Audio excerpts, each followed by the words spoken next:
الحمد لله وفا والسلام على عباد الذين اصطفى خصوصا على افضلهم وخاتم النبيين محمد الامين وعلى آله وصحبه اجمعين. اما بعد فاعوذ بالله من الشيطان الرجيم. بسم الله الرحمن الرحيم. يؤتي الحكمة من يشاء ومن يؤت الحكمة فقد أوتي خيرا كثيرا. وقال عز وجل هو الذي بعث في الأميين رسولا منهم يتلو عليهم آياته ويزكيهم ويعلمهم الكتاب والحكمة وإن كانوا من قبل لفي ضلال مبين. صدق اللہ العظیم. کل جو میں نے چند باتیں تمہیداً عرض کی تھیں اس پروگرام کے ضمن میں، حکمت کے لفظی معنی کیا ہے، حکمت کا اصطلاحی مفہوم کیا ہے، ہمارے مطالعہ قرآن حکیم کے منتخب نصاب میں حکمت کن کن مراحل پر اس کا ذکر ہوا ہے، اور پھر خاص طور پر جو آیہ مبارکہ نبی اکرم صلی اللہ علیہ وسلم کے منہج انقلاب کا جو مرحلہ اول ہے، یعنی مردان کار کی فراہمی اور ان کی تیاری، اس کے ضمن میں جو آیہ مبارکہ قرآن مجید میں مضمون کے اعتبار سے 4 مرتبہ وارد ہوئی ہے، اس کے آخر میں جو لفظ حکمت آتا ہے کم سے کم 3 مقامات پر، تو اس کے بارے میں ذرا تفصیل سے میں نے کچھ عرض کیا تھا، اگرچہ اس میں بعض باتیں جو ہیں وہ رہ گئیں جو میں آج چاہتا ہوں کہ اس کو بھی شامل کر دوں۔ ایک بات تو میں عرض کر چکا ہوں کہ یہ حکمت قرآن میں ہے، کوئی خارج از قرآن شے نہیں ہے۔ اس میں تھوڑی سی وضاحت کا اضافہ کہ چونکہ ائمہ 4 جو ہمارے جو سمجھیے کہ بڑی اہم شخصیات، ان میں سے ایک امام شافعی رحمۃ اللہ علیہ کا یہ واضح قول موجود ہے کہ حکمت سے مراد حدیث اور سنت ہے، تو اس کے حوالے سے تھوڑی سی وضاحت ضروری ہے۔ اس ضمن میں مولانا امین احسن اصلاحی صاحب نے جب ایک کتاب لکھی تھی بہت اپنے ابتدائی دور میں، یہ ارلی 50s میں شائع ہوئی تھی، تدبر قرآن کے نام سے ادارہ چراغ راہ نے اسے شائع کیا تھا۔ اب وہ مبادئ تدبر قرآن کے نام سے شائع ہوتی ہے، اور یہ اصل میں نام میں نے ہی تبدیل کیا۔ جب تدبر قرآن کے نام سے تفسیر مولانا مودودی کی شائع ہونے شروع ہوئی، اور وہ میں نے ہی شائع کی تھی اس کی جلد اول، تو چونکہ اس کا نام بھی مولانا تدبر قرآن رکھا، تو اب اس کتاب کو میں نے مبادئ تدبر قرآن، اس لیے کہ مولانا امین احسن اصلاحی صاحب کے جو اصول ہیں تدبر قرآن کے وہ اس کتاب میں تھے، اب ان اصول کی اپلیکیشن کے ساتھ تفسیر قرآن، وہ گویا کہ اب یہ تفسیر ہے تدبر قرآن، تو مبادئ تدبر قرآن میں نے اس کا نام رکھا تھا۔ اس میں انہوں نے یہ رائے ظاہر کی ہے اور بڑی دلائل کے ساتھ ظاہر کی ہے کہ اس سے مراد حدیث یا سنت نہیں ہے، اگرچہ حدیث اور سنت قرآن حکیم کے تمام اجزاء کی شارح ہونے کی حیثیت سے اس میں بھی یقیناً حکمت موجود ہے، اس لیے کہ قرآن مجید میں جو احکام آئے ہیں حدیث میں ان کی وضاحت ہے، تفصیل ہے۔ اسی طریقے سے حکمت جو قرآن مجید ہی کا ایک انٹیگرل پارٹ ہے، ظاہر بات ہے کہ اس کی بھی مزید وضاحت اور یہ مضامین حدیث میں بھی ہے، لیکن یہاں لفظ حکمت سے حدیث یا سنت مراد لینا صحیح نہیں۔ اس کے دلائل بہت وزنی انہوں نے پیش کیے، اگرچہ مجھے محسوس ہوتا ہے کہ یہ کچھ بڑھاپے کا اثر ہوا ہے، کچھ ذہول مولانا پر طاری ہوا کہ جب وہ تفسیر تدبر قرآن لکھی تو اس کی جلد اول میں جب یہ آیت مبارکہ آئی تو وہاں انہوں نے کہا کہ ہمارے نزدیک امام شافعی کے اس قول میں بڑا وزن ہے کہ اس سے مراد سنت ہے، تو اس حالانکہ اپنے سابقہ موقفیات انہیں یاد نہیں رہا ہے، اور یا یہ کہ بہرحال عمر کا کوئی تقاضا ہے، واللہ عالم، یا تو وہ لکھتے کہ میری رائے تبدیل ہو گئی ہے تو بات اور ہوتی، یہ بھی لکھا نہیں انہوں نے کہ اپنی سابقہ رائے کا حوالہ دے کر یہ کہے انسان کہ اب میری رائے بدل گئی۔ بہرحال ایک تو یہ کہ میں اسی موقف پر قائم ہوں کہ اس سے مراد قرآن مجید ہی کا ایک حصہ ہے، یہ 4 حصے قرآن ہی کے ہیں۔ وہ جو آیات ہیں کہ جن سے انسان کے اندر سے ایک شعور کے اندر سے اللہ کا ایمان اور معرفت ابھر کر اس کے اندر پیدا ہوتا ہے، یہ آیات سے اس کو بیان کیا گیا، یتلو علیہم آیاتہ، اس کے نتیجے میں تزکیہ، اس لیے کہ وہ غلط فکر کی جڑیں کٹ گئیں، صحیح فکر استوار ہو گیا، تو وہ غلط اعمال اور اخلاق جو تھے وہ خود بخود پت جھڑ کے پتوں کی طرح جھڑ گئے۔ اور اس کے بعد پھر اب مرحلہ آیا تعلیم کتاب، اور کتاب سے مراد مولانا اصلاحی کی رائے بھی ہے، میری بھی رائے ہے، اس سے مراد ہے احکام، اس لیے کہ جہاں کہیں قرآن مجید میں کسی شے کی فرضیت کا لفظ آتا ہے تو وہاں کتب علیکم الصیام، کتب علیکم القتال، کتب علیکم اذا حضر احدکم الموت ان ترک خیرا الوصیۃ للوالدین والاقربین ان الصلاۃ کانت علی المؤمنین کتابا موقوتا حتی یبلغ الکتاب اجلہ، یعنی جو قانون ہے عدت کا وہ پورا قانون جو ہے وہ اپنا مکمل ہو جائے اس کا تقاضا، تو کتاب اصل میں ہے قرآن مجید کے ان آیات، اس سے گویا کہ مراد ہے، ان میں احکام ہے۔ تو آج جو مجھے عرض کرنا ہے وہ یہ ہے کہ حکمت اگرچہ قرآن مجید میں ہے، لیکن کل میں عرض کر چکا ہوں کہ وہ بطرز خفی ہے۔ وہ بطرز خفی اس لیے ہے، نمبر ایک کہ یہ صرف خواص کے لیے ہے، عوام اس کا تحمل کر ہی نہیں سکتے، لہذا یہ تکلیف ما لا یطاق ہوتی کہ اس کو اس طریقے سے نمایاں کیا جائے۔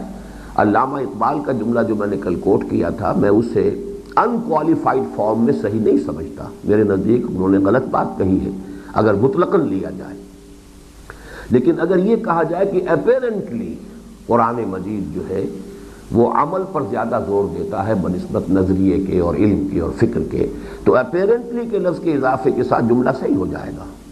قرآن از اے بک which emphasizes deed rather than thought یا ideas۔ اپیرنٹلی کا لفظ اس میں بڑھا دیجئے تو جملہ صحیح ہے، لیکن اگر مطلقاً کہا جائے گا تو غلط ہے، اس لیے کہ قرآن مجید نے جس قدر زور دیا ہے لعلکم تعقلون، لعلہم یعقلون، اس پر جس قدر غور دیا ہے، افلم یتفکروا، کیا یہ غور نہیں کرتے، تفکر، تدبر، تعقل، اور جس طریقے سے کہ انسان کے انقوا کو اپیل کیا، هل يستوي الاعمى والبصیر، هل يستوي الذين يعلمون والذين لا يعلمون، علم کی فضیلت، علم کا مقام، یہ تو میں سمجھتا ہوں کہ ایمفیسس وہاں پر اس پر بہت زیادہ ہے۔ البتہ چونکہ وہ جو اعلیٰ حکمت کے مضامین ہیں وہ سب کی ذہنی گرفت میں آنے والی شے نہیں ہے، لہذا عوام الناس کے لیے، اور اس کی سب سے بڑی نمایاں مثال کہ جو عوام تھے عرب کے، ان کے اعتبار سے بالخصوص یہ تکلیف ما لا یطاق ہوتا۔ اس میں اس بات کا اضافہ کیجئے کہ اصل میں وہ منہج انقلاب نبوی کے اعتبار سے جب اس آیت کا ہم مطالعہ کرتے ہیں تو تعلیم کتاب پر آ کر بات مکمل ہو جاتی ہے۔ پہلے ایک شخص کو انفرادی طور پر اس کے ذہن میں جو غلط نظریات تھے ان کا ازالہ کر دیا آپ نے، صحیح فکر ایمان کا ان پہ قائم ہو گیا، تزکیہ اخلاق بھی ہو گیا، اب تو مزید یہی بات رہ گئی کہ اسے بتایا جائے یہ کرو یہ نہ کرو۔ شخصی سطح پر انقلاب مکمل ہو گیا، ایک انسان کی قلب ماہیت مکمل ہو گئی۔ اسی طرح کسی معاشرے میں، کسی قوم میں جو بھی اس کا برین ٹرسٹ ہے، پہلے اس کو آپ اپیل کرتے ہیں، اس کے نظریات کو بدلتے ہیں، وہاں پر ایک مضبوط نیوکلیس ایمان کا قائم کرتے ہیں، پھر اس کے اثرات معاشرے کے اندر متعدی ہوتے ہیں، پھیلتے ہیں، پھر وہاں ایک انقلاب آتا ہے، یعنی ایک اجتماعی طور پر ایسرٹ کرتے ہیں وہ نظریات اور اپنی قوت کا مظاہرہ کرتے ہیں، اور پھر جب وہ انقلاب آتا ہے پھر قوانین کی جو ہے وہ تنفیذ ہے، انقلاب مکمل ہو گیا۔ در حقیقت تعلیم حکمت ہے ہی اضافی شے اس پروسیس کی تکمیل کے بعد، اسی لیے میں نے اس کے لیے درجہ تخصص کے الفاظ استعمال کیے، نہ یہ سب کے لیے ہے، نہ یہ اس پروسیس کا انٹیگرل پارٹ ہے۔ وہ پروسیس جو ہے انقلابی وہ مکمل ہو جاتا ہے، یتلو علیہم آیاتہ ویزکیہم ویعلمہم الکتاب، مکمل ہے پروسیس۔ اب حکمت جو ہے اس اعتبار سے تو ہم کہہ سکتے ہیں کہ جیسا کہ میں نے کل عرض کیا تھا کہ ختم نبوت کے بعد اب جو اجتہادی بصیرت جو ہے وہ لازمی ہے کہ اس سے انسان آگے چل سکے، خود اپنا راستہ دیکھ سکے، اس کے لیے حکمت کی تعلیم ضروری ہے، لیکن یہ محدود چند لوگ ہوں گے، یہ سب لوگوں کا، عوام کا، ہر ایک کے لیے یہ تکلیف ما لا یطاق بن جائے گی۔ اس اعتبار سے یہ واقعتاً درجہ تخصص ہے۔ اب ہم چل رہے ہیں اس حکمت کے جو مضامین ہمیں کوشش کرنی ہے کہ ان چند دنوں میں ان میں سے ہم گزریں، ان میں سب سے پہلا مسئلہ ہے زندگی، موت اور انسان کی حقیقت۔ اس کے بعد مراتب تخلیق، یا جس کے لیے ہمارے ہاں ایک اصطلاح جو ہے قدیم فلسفے میں اور تصوف میں چلی آ رہی ہے، تنزلات۔ اسی کے ضمن میں ایک بہت اہم اور بہت مشکل ترین مسئلہ ہے ربط حادث بالقدیم۔ چوتھا مضمون جو میں لینا چاہوں گا وہ ہے مراتب سعادت۔ اس سے آگے اگر کوئی ہمیں وقت مل گیا تو پھر اقسام علم، اور یہ جو مراتب ثلاثہ ہیں، ایمان، اسلام اور احسان، اس کے بارے میں کچھ مزید گفتگو، اور یہ کہ انشاءاللہ تعالی کچھ نہ کچھ وقت ہم روزانہ سوال جواب کے لیے بھی، مزید وضاحتوں کے لیے بھی اس کو مختص کریں گے۔ زندگی، موت اور انسان کے نام سے یہ مضمون جو ہے میرا، جس کا اب ہم مطالعہ کریں گے، اگرچہ اس میں مطالعہ کرنے والی بات نہیں ہے، یہ بار بار چھپ چکا ہے، آپ میں سے اکثر نے پڑھا ہوگا، لیکن یہ کہ جو ایک اور اس کا حصہ ہے جو مجھے خاص طور پر آج بیان کرنا ہے، وہ ایک ہی مرتبہ ابھی تک شائع ہوا تھا، اور وہ بہت سے حضرات کی نگاہوں سے نہیں گزرا ہوگا، اور وہ ثقیل ہے، مشکل ہے، اگرچہ قرآن مجید کے بڑے اہم مسائل اس سے حل ہوتے ہیں، تفسیری اعتبار سے بھی اور حکمت و فلسفہ کے اعتبار سے بھی، لیکن یہ کہ اس کی تمہید کے طور پر اس کا پڑھنا بھی ضروری ہے۔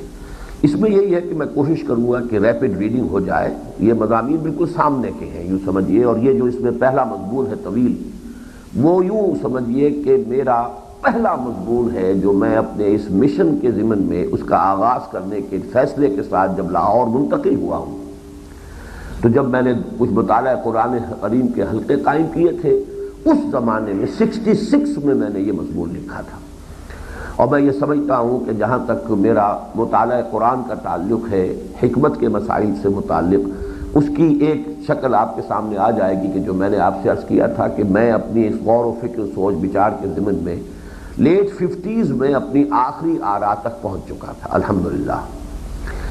اس میں خاص طور پر ہم سٹارٹ اس سے کیوں کر رہے ہیں، اس کو اس لیے بھی سمجھیے، مادی سطح پر انسان کو سب سے زیادہ پیاری چیز زندگی ہے، اور سب سے زیادہ بری شے جو اسے نظر آتی ہے، جس سے وہ بچتا ہے حتی الامکان، وہ موت ہے مادی سطح پر۔ اس سے اوپر کا مسئلہ اور ہو جائے گا، اگر زندگی میں کوئی آدرش ہے، کوئی نصب العین ہے، کوئی آئیڈیل ہے، تو آدمی اپنی زندگی بھی اس آئیڈیل پر قربان کرنے کے لیے تیار ہو جاتا ہے، لیکن اس آدرش کا، آئیڈیل کا، نصب العین کا تعلق جو ہے وہ مادی وجود سے نہیں ہے، اس کا تعلق کسی اور شے سے ہے۔ خالص مادی سطح پر سب سے پیاری شے، جس کو کہ اب جدید سائیکالوجی میں کہا جاتا ہے پریزرویشن آف دی سیلف، اپنا تحفظ جو ہے، یہ در حقیقت نہ صرف انسان بلکہ ہر جاندار شے کا سب سے پورٹنٹ موٹیو، سب سے بڑا محرک، اور سب سے زیادہ یوں سمجھیے کہ اس کے لیے جو اس کے انسٹنکٹس کے اندر زوردار انسٹنکٹ ہے، وہ ہے تحفظ ذات، بقائے ذات، یعنی زندگی کا تسلسل برقرار رہے، تار حیات ٹوٹنے نہ پائے، موت سے انسان بچتا ہے۔ یہ ہے خالص مادی سطح پر اہم ترین مسئلہ۔ اس کی حقیقت قرآن کے نزدیک کیا ہے؟ اب یہ ہے اصل میں اس کا مضمون۔ کھول لیجئے اس کو، اور اس میں ذرا جلدی سے گزرنا ہے تیزی کے ساتھ۔ صفحہ 2 ہی پر اس کا جو بڑے ایک ریورس میں جو چیز شائع کی گئی ہے، یہ اس کا انٹروڈکشن ہے، یہ اصل مضمون کا حصہ نہیں ہے۔ یہ جب ہم اس کو کتابتے کی شکل میں شائع کرنے لگے تو اس کا یہ ایک صفحہ خالی نظر آیا، تو میں نے یہ ایک عبارت جو ہے اس کے مضمون کے انٹروڈکشن کے لیے لکھی۔ عہد حاضر میں انسان کے وجود کے جس داخلی تضاد کو اپنے مخصوص مزاحیہ انداز میں واضح کیا لسان العصر اکبر الہ آبادی نے۔ اکبر الہ آبادی اگرچہ مشہور تو ہے کہ صرف ایک مزاحیہ اور ظریفانہ کلام انہوں نے کہا ہے، بڑا عارفانہ کلام بھی ہے ان کا، اور اس اعتبار سے بڑے اونچے فلسفیانہ مسائل سے بھی انہوں نے اپنے کلام میں بحث کی ہے۔ ان کے یہ 2 اشعار جو ہیں یہ اس تضاد کو ہائی لائٹ کر دیں گے کہ انسان کی حقیقت کے بارے میں کس قدر 2 چیزیں پولز اپارٹ ہیں۔ کہا منصور نے خدا ہوں میں، علی الحق، کہا منصور نے خدا ہوں میں، ڈارون بولا بوزنا ہوں میں۔ ڈارون نے یہ کہا کہ میں تو بندر ہوں، بندروں سے ارتقاء ہو کر بوزنا بندر، اب یہ دو انتہائی نظریات ہیں انسان کے بارے میں. کہا منصور نے خدا ہوں میں، ڈارون بولا بوزنا ہوں میں. ہنس کے کہنے لگے میرے ایک دوست، فکر ہر کس بقدر ہمت اوست. ہر شخص کا خیال جو ہے اپنی ہمت کے مطابق. یہ ڈارون کی ہمت ہی اتنی تھی کہ وہ سوائے بندر کے اپنی حقیقت کچھ اور نہیں سمجھ پایا. اور یہ کہ اس کا منصور کا ہمت کا معاملہ یہ تھا کہ اس نے ان الحق کا دعویٰ کیا.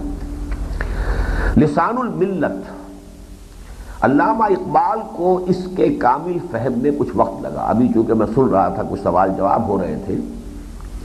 دیکھیے جہاں تک اسلام کے سٹرکچر کا تعلق ہے اس کے بارے میں مجھے خود علامہ اقبال سے شدید اختلافات ہیں. جہاں تک ان کے لیکچرز کا تعلق ہے، یہ بحث آپ نے کچھ عرصہ ہوا ہمارے اخبارات میں بھی، اور جو ہمارے مشہور ادیب ہیں اشفاق احمد، ان کے حوالے سے بھی یہ بحث اٹھی ہے کہ اقبال دو ہیں ایک نہیں ہے.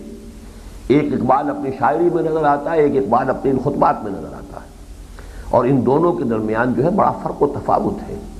یہ خالص فلسفے کے میدان میں گفتگو ہو رہی ہے، اور اس کا جو شعر ہے اس کے اندر اس کے وجدانی معاملات ہیں، اس کے کچھ تجربات باطنی ہیں کہ جن کا اظہار ہو رہا ہے، اور اس میں اس کا پیغام جو ہے امت کے لیے وہ ہے.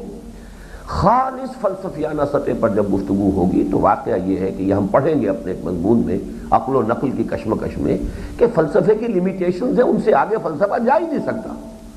لہذا ان لیمیٹیشنز پر آ کر اقبال کو بھی رکنا پڑتا ہے. لیکن یہ کہ جہاں تک خالص فلسفیانہ مابعد الطبیعاتی مسائل و حکمت کے مسائل کا تعلق ہے، اس میں بہت حد تک میں ان کے اقوال اور ان کے آراء سے 95% متفق ہوں.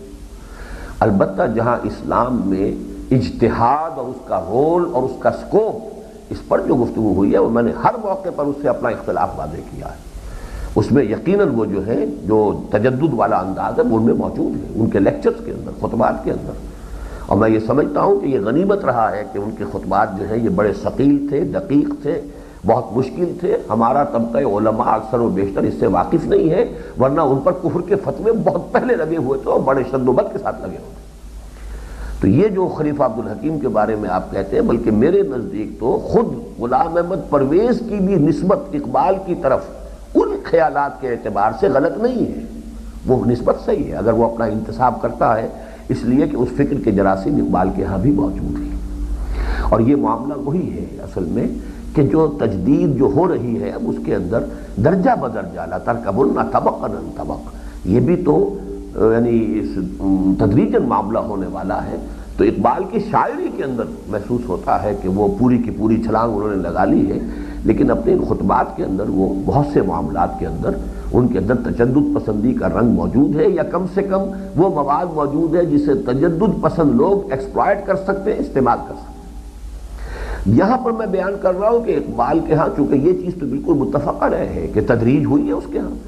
ایک زمانے میں وہ خالص وطن پرست تھا، مٹی کی پتھر کی مورتوں میں سمجھا ہے تو خدا ہے، خاک وطن کا مجھ کو ہر ذرہ دیوتا ہے. اور وطن پرستی کی انتہا ہے، ہندی ہے ہم وطن ہے ہندوستاں ہمارا. اب یہ کیفیت تھی ان کی، ایک نغمہ وطنیت جو ہے وہ اس کا الاپ رہے ہیں. خاک وطن کا مجھ کو ہر ذرہ دیوتا ہے. لیکن یہ کہ پھر اس کے بعد ارتقا ہوا ہے ان کی سوچ میں، پھر وہ ترانہ ملی ہے، پھر یہاں تک ہے کہ اس وطنیت کے بارے میں کہتے ہیں کہ جو وہ مذہب کا کفن ہے، جو پیرہن اس کا ہے وہ مذہب کا کفن ہے. نظارہ دیرینہ زمانے کو دکھا دے، اے مصطفی خاک میں اس بت کو ملا دے. اور جب اقبال سے بعض اوقات یہ بات کہی گئی کہ آپ کا مثلا خاص معاملے میں قادیانیت کے معاملات میں پہلے وہ بہت نرم گوشہ رکھتے تھے، بلکہ یہ الفاظ بھی ان کے بڑے بھائی تو قادیانی تھے، بڑے پختہ قادیانی تھے، شیخ عطا محمد، ان کے خاندان میں قادیانیت کافی تھی. اس لیے کہ سیالکوٹ جو ہے یہ تو بہت ہی براہ راست زد میں تھا. غلام احمد قادیانی کا جو بھی فکر پھیلا یہی وجہ ہے کہ اس علاقے کے دیہات میں اب بھی جو ہے قادیانیت جو ہے بہت مضبوط گڑھ موجود ہے. پورے گاؤں جو ہے قادیانیوں کے. اس حوالے سے نوٹ کیجئے کہ اس کے خاندان میں بھی قادیانیت تھی. خود انہوں نے کہا تھا کہ اگر کسی کو صحیح اسلام کی تصویر دیکھنی ہو تو قادیان میں جا کے دیکھ لیں. یعنی وہ ایک مذہبی ماحول انہوں نے پیدا کیا تھا. ایک شخص امیر کی حیثیت سے تھا، ایک منظم ادارہ تھا. اور یہ کہ شاید اس وقت تک اس نے ابھی نبوت کا دعویٰ نہ کیا ہو. اقبال کی اس زمانے کی کچھ آبزرویشنز ہو، یہ نبوت کا دعویٰ تو بالکل آخری ایام میں کیا اس نے اپنی زندگی کے. بہرحال اس کے بعد جب شدید تنقید کے مضامین لکھے انہوں نے قادیانیت کے خلاف، تو کچھ لوگوں نے کہا کہ آپ پہلے یہ کہتے تھے اب یہ کہہ رہے ہیں. تو بڑا پیارا جملہ انہوں نے کہا, only stones do not change. تو تسلیم کر لیا کہ پتھر نہیں بدلتے, انسان کا ذہن تو بدلتا ہے, انسان کی رائے بدلتی ہے, انسان کی سوچ بدلتی ہے, اس میں ارتقاء کے مراحل آتے ہیں. تو اس حوالے سے میری رائے بدل گئی ہے, ٹھیک ہے, only stones do not change. میری رائے تو بدلے گی, انسان کی رائے بدلے گی. تو بہرحال اس میں دیکھیے ذرا ارتقاء کے حقیقت انسان کے بارے میں اقبال کن مراحل سے گزرا ہے. لسان الملت علامہ اقبال کو اس کے کامل فہم میں کچھ وقت لگا. ابتداءً تو انہیں انسان کا صرف خاکی وجود ہی نظر آیا, چنانچہ یہاں تک کہہ بیٹھے کہ عمل سے زندگی بنتی ہے جنت بھی جہنم بھی. یہ خاکی اپنی فطرت میں نہ نوری ہے نہ ناری ہے. گویا کہ انسان کی اصل صرف خاکی ہے. یہ خالص جو ہے یہ تو وہ ڈاروینین جو تصورات ہیں, حیوان ہی بس انسان ہے, ایک اپنی عمل کر کے جو ہے وہ چاہے وہ نوری بن جائے چاہے ناری بن جائے. لیکن بعد میں تدریجاً حقیقت منکشف ہوتی چلی گئی. چنانچہ بارِ جبریل میں فرماتے ہیں, خاکی و نوری نہاد بندہ مولا صفات, ہر دو جہاں سے غنی اس کا دل بے نیاز. اب یہاں معلوم ہوا کہ خاکی بھی ہے اور نوری نہاد بھی ہے اس کی. گویا کہ انسان کی حقیقت کے اندر یہ دونوں ایلیمنٹس موجود ہیں.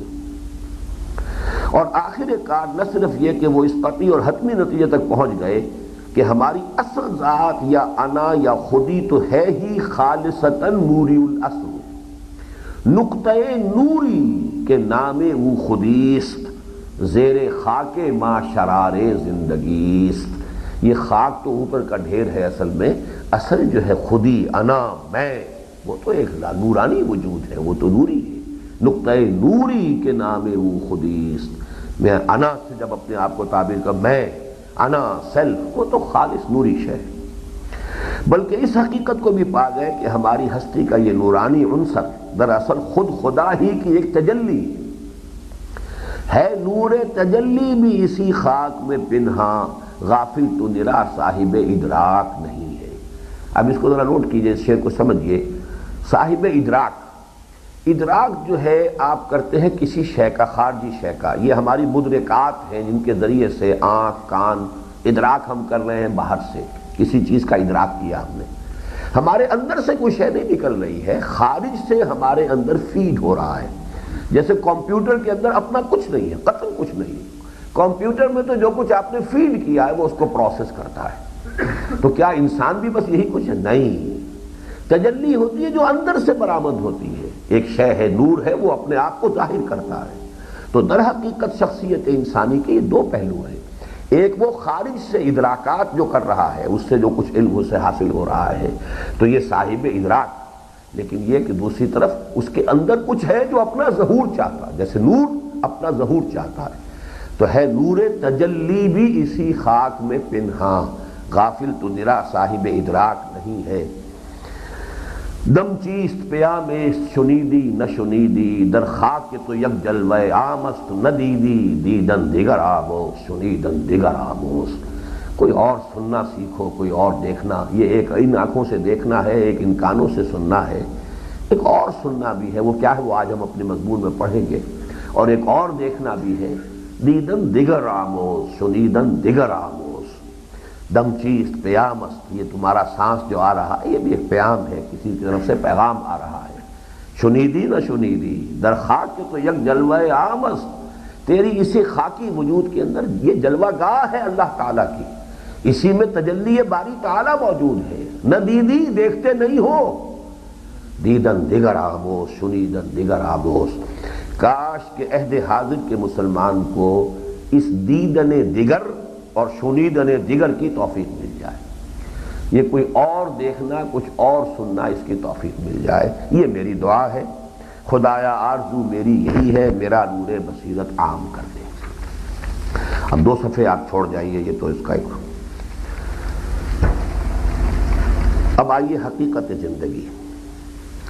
زندگی محض عناصر میں ظہور ترتیب کا نام ہے, یا اس پردہ زنگاری میں کوئی حقیقت کبریٰ معشوق بنی چھپی بیٹھی ہے. اب یہ 2 اشعار کا اس میں ہو رہا ہے. زندگی کیا ہے عناصر میں ظہور ترتیب، موت کیا ہے انہیں اجزاء کا پریشان ہونا۔ اس میں کوئی اور ایلیمنٹ نہیں آ رہا، کوئی بالا تر اعلیٰ تر کوئی میٹا فزیکل ایلیمنٹ نہیں آ رہا۔ جس طریقے سے کہ کوئی چیزیں ہیں، دو کیمیکلز ہیں، ان کے امتزاج سے ایک نیا مرکب بن گیا، وہ انہی کا امتزاج ہے۔ تو کیا زندگی بھی بس یہی کچھ ہے؟ عناصر ہی کے اندر ایک خاص ترتیب کے نتیجے میں زندگی پیدا ہوئی۔ یہ ایک خالص مادی نقطۂ نظر ہے، اور آج کی دنیا کا یہی نقطۂ نظر ہے۔ حیات نام ہی اس کا، اس کے سوا کوئی شے نہیں۔ اور جب وہ اجزاء پھر پریشان ہو گئے، جدا ہو گئے، منتشر ہو گئے، یہی بات ہے۔ یا دوسری شے، وہ دوسرا شعر دیکھیے، چرخ کو کب یہ سلیقہ ہے ستم گاری میں، کوئی معشوق ہے اس پردہ زنگاری میں۔ اس زندگی کے پردے میں کوئی اور حقیقت کبریٰ ہے جو معشوق بن کر چھپی بیٹھی ہے۔ اب یہ حقیقت کبریٰ ہمارے مطالعے کا حاصل کیا ہوگا؟ خود ذات باری تعالیٰ کی تجلی ہے، جو اپنا ظہور اس کے لیے ایک راستہ اس نے یہ اختیار کیا ہے۔ ابھی ہم نے صرف کوشچن پوز کیا ہے، یہ صحیح ہے یا وہ صحیح ہے۔ اسی طرح موت زندگی کے خاتمے کا نام ہے، یا یہ بجائے خود زندگی ہی کا ایک وقفہ ہے، یعنی آگے بڑھیں گے دم لے کر۔ ہم اپنی زندگی کو، ابھی یہ سارے کوشچنز پوز کر رہے ہیں، ہم اپنی زندگی کو امروز و فردا کے پیمانوں سے ناپیں اور حسرت سے پکار اٹھیں کہ عمر دراز مانگ کے لائے تھے 4 دن، 2 آرزو میں کٹ گئے 2 انتظار میں۔ کیا ہے یہ زندگی؟ یہ ظفر کا شعر ہے غالباً۔ یا اسے جاوداں پہم دواں ہر دم جواں مانے، اور اپنی ابدیت کے سرور انگیز تصور سے شاد کام ہو۔ اب اس میں بھی علامہ اقبال کے ایک شعر کو میں نے یہ نثر کے سانچے میں ڈالا ہے، تو اسے پیمانہ امروز فردا سے نہ ناپ، جاوداں پہم دواں ہر دم جواں ہے زندگی۔ اس میں تو بڑی موسیقیت بھی ہے اس شعر کے اندر۔ اب ظاہر بات ہے کہ اگر مجھے یہ محسوس ہو کہ میرا تو ہمیشہ وجود رہے گا، میں غیر فانی ہوں، تو کتنی ایک کیفیت انسان کو حاصل ہوگی اپنے اندر، جس کو میں نے کہا ہے کہ ایک سرور انگیز تصور سے شاد کام ہو۔ اس مسئلے کے حل کا سارا دار و مدار اس پر ہے کہ آیا ہم محض عالم محسوسات تک محدود رہنے کا فیصلہ کرتے ہیں اور صرف حواس خمسہ کی محدود دریافتوں پر اکتفا کرتے ہیں، یا عقل و وجدان کی قوتوں کو بھی کام میں لاتے ہیں۔ اب دیکھیے یہ وہ شے ہے کہ جس کو فلسفے میں بھی مانا جاتا ہے کہ ایک تو آپ کے یہ حواس ظاہری ہے، سننا، دیکھنا، چکھنا، سونگنا، یہ سارے، اور کسی چیز کو ٹچ کرنا، چھونا، یہ حواس خمسہ ہے۔ لیکن یہ کہ ہمیشہ سے مانا جاتا رہا ہے کہ کوئی شے ہے جس کو آپ انٹیوشن کہتے ہیں، وجدان۔ کوئی چیز انسان کو اپنے اندر محسوس ہوتی ہے کہ نہ میں نے غور کر رہا تھا، نہ سوچ رہا تھا، اچانک کوئی بات آ گئی، اچھا میں اسے ثابت بھی نہیں کر سکتا، intuitively I feel like that, I can't prove it, I have no data to support it، میرے پاس کوئی دلائل نہیں ہے، کوئی اعداد و شمار نہیں ہے، میں بیان نہیں کر سکتا، میں ثابت نہیں کر سکتا، but I do feel, somehow I feel۔ تو یہ کیا ہے؟ یہ ہے وجدان۔ ایک وہ ہے کہ آپ نے سینس ڈیٹا کے اوپر بیس کیا ہے، اس کے اوپر دلائل سے استنباط کر کے، استدلال، استنتاج سے آپ ایک نتیجے تک پہنچے، اس کا صغریٰ کبریٰ ہے، اس سے نتیجے نکال رہے ہیں۔ ایک یہ کہ اچانک کوئی بات آئی ہے، دل میں ہے، تو اگر آپ اس کو وجدان کی قوتوں کو بھی بروئے کار لاتے ہیں اور اپنے من میں ڈوب کر سراغ زندگی کو پانے کی سعی کرتے ہیں، اپنے من میں ڈوب کر پا جا سراغ زندگی، یہ بھی اقبال کا مصرع ہے۔ اچھا، وجدان کے ساتھ میں نے لفظ عقل بھی لگایا ہے۔ اب اس کو یوں سمجھیے کہ جہاں تک فزیکل سائنسز کا تعلق ہے، وہ تو لازماً صرف حواس ظاہری اور پھر اس سے جو بھی استنباط کرتے ہیں، عقل اس سے آگے نہیں جائے گی۔ البتہ عقل کی ہمیشہ سے ایک کوشش یہ بھی رہی ہے کہ اس کائنات کے کلی حقائق کا سراغ بھی لگائے۔ فلسفہ اسی کویسٹ کا نام ہے، حالانکہ معلوم ہے میٹا فزکس ہے، یہ اس کو فزیکل ذرائع سے آپ ان حقائق تک نہیں جان سکتے اور نہیں رسائی حاصل کر سکتے، لیکن فلسفہ جس شے کا نام رہا ہے وہ در حقیقت ایک کوشش رہی نوع انسانی کی کہ حقائق کونیہ، جو اصل حقائق ہیں، کہ جو ہماری اس جو حواس خمسہ، حواس ظاہری کے دائرے سے باہر ہیں، ان کی بھی حقیقت کا سراغ لگایا جائے۔ اسی کے لیے فلسفی جو ہے اس کے ساتھ دست و گریباں رہے، تو عقل اور وجدان کی قوتوں کو بھی بروئے کار لائیں۔ محسوسات اور حواس خمسہ تک محدود رہیے تو زندگی بس پیدائش سے لے کر اور موت تک کے وقفے کا نام ہے۔ قرآن مجید ان مومنین تجربہ و شہود کے تصور حیات کو ان الفاظ میں بیان فرماتا ہے، ان ہی الا حیاتنا الدنیا وما نحن بمبعوثین۔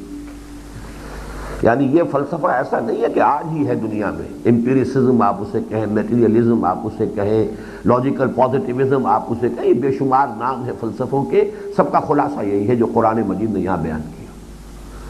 ان ہی الا حیاتنا الدنیا وما نحن بمبعوثین، سورۃ الانعام۔ ہمارے لیے زندگی نہیں ہے مگر بس یہی دنیا کی زندگی، اور ہم کو پھر نہیں زندہ ہونا۔ اور دوسرا سورہ جاثیہ کا ہے وما ہی، یہ بات نوٹ کرتے جائیے گا کہ آپ کو وہ اصول کتنی مرتبہ ملے گا کہ اہم مضامین قرآن مجید میں کم سے کم 2 جگہ ضرور آتے ہیں۔ وما ہی الا حیاتنا الدنیا نموت ونحیا وما یہلکنا الا الدہر۔ نہیں ہے زندگی سوائے اس دنیا کی زندگی کے، ہم خود ہی جیتے ہیں خود ہی مرتے ہیں۔ یہی فرق ہے جو میں نے سورہ حدید کے درس میں نوٹ کرایا کرتا ہوں، وہاں آپ کو ملے گا یحیی و یمیت، وہ ہمیں زندہ رکھتا ہے وہ ہمیں مارتا ہے۔ ایک یہ کہ اسے اپنی طرف منسوب کرتا ہے انسان، میں خود زندہ ہوں خود مرتا ہوں، اور مجھے مارنے والی شے سوائے دہر کے اور کچھ نہیں ہے۔ یہی ہے جو بھی گردش فلک ہے، یہی دنیا جو ہے فزیکل ورلڈ ہے۔ جیسے میں نے عرض کیا تھا کہ موت، زندگی کیا ہے؟ عناصر میں ظہور ترتیب، موت کیا ہے؟ انہیں اجزاء کا پریشان ہونا۔ اور ان کے ذہن کی پستی اور علم کی کوتاہی پر ان الفاظ میں تبصرہ فرماتا ہے، یعلمون ظاہرا من الحیات الدنیا۔ اور اس میں خاص نقطہ یہی ہے، حیات دنیاوی کے بھی صرف ظاہر کو جانتے ہیں۔ اس کی وضاحت آگے چل کر آئے گی، ذرا الفاظ پر نوٹ کیجئے۔ حیات دنیاوی کی بھی ایک اصل حقیقت ہے، یہ بھی ان کی نگاہوں سے اوجھل ہے۔ یعلمون ظاہرا من الحیات الدنیا، یہ نہیں کہا کہ یعلمون حیات الدنیا، یہ ٹھیک ہے، یہ صرف حیات دنیا کو جان، نہیں، ظاہرا من الحیات الدنیا۔ اور دوسرا تبصرہ جو سورۃ النجم، ذالک مبلغہم من العلم، یہ بڑا ایک لطیف پیرایا ہے تعریض کا اور طنز کا۔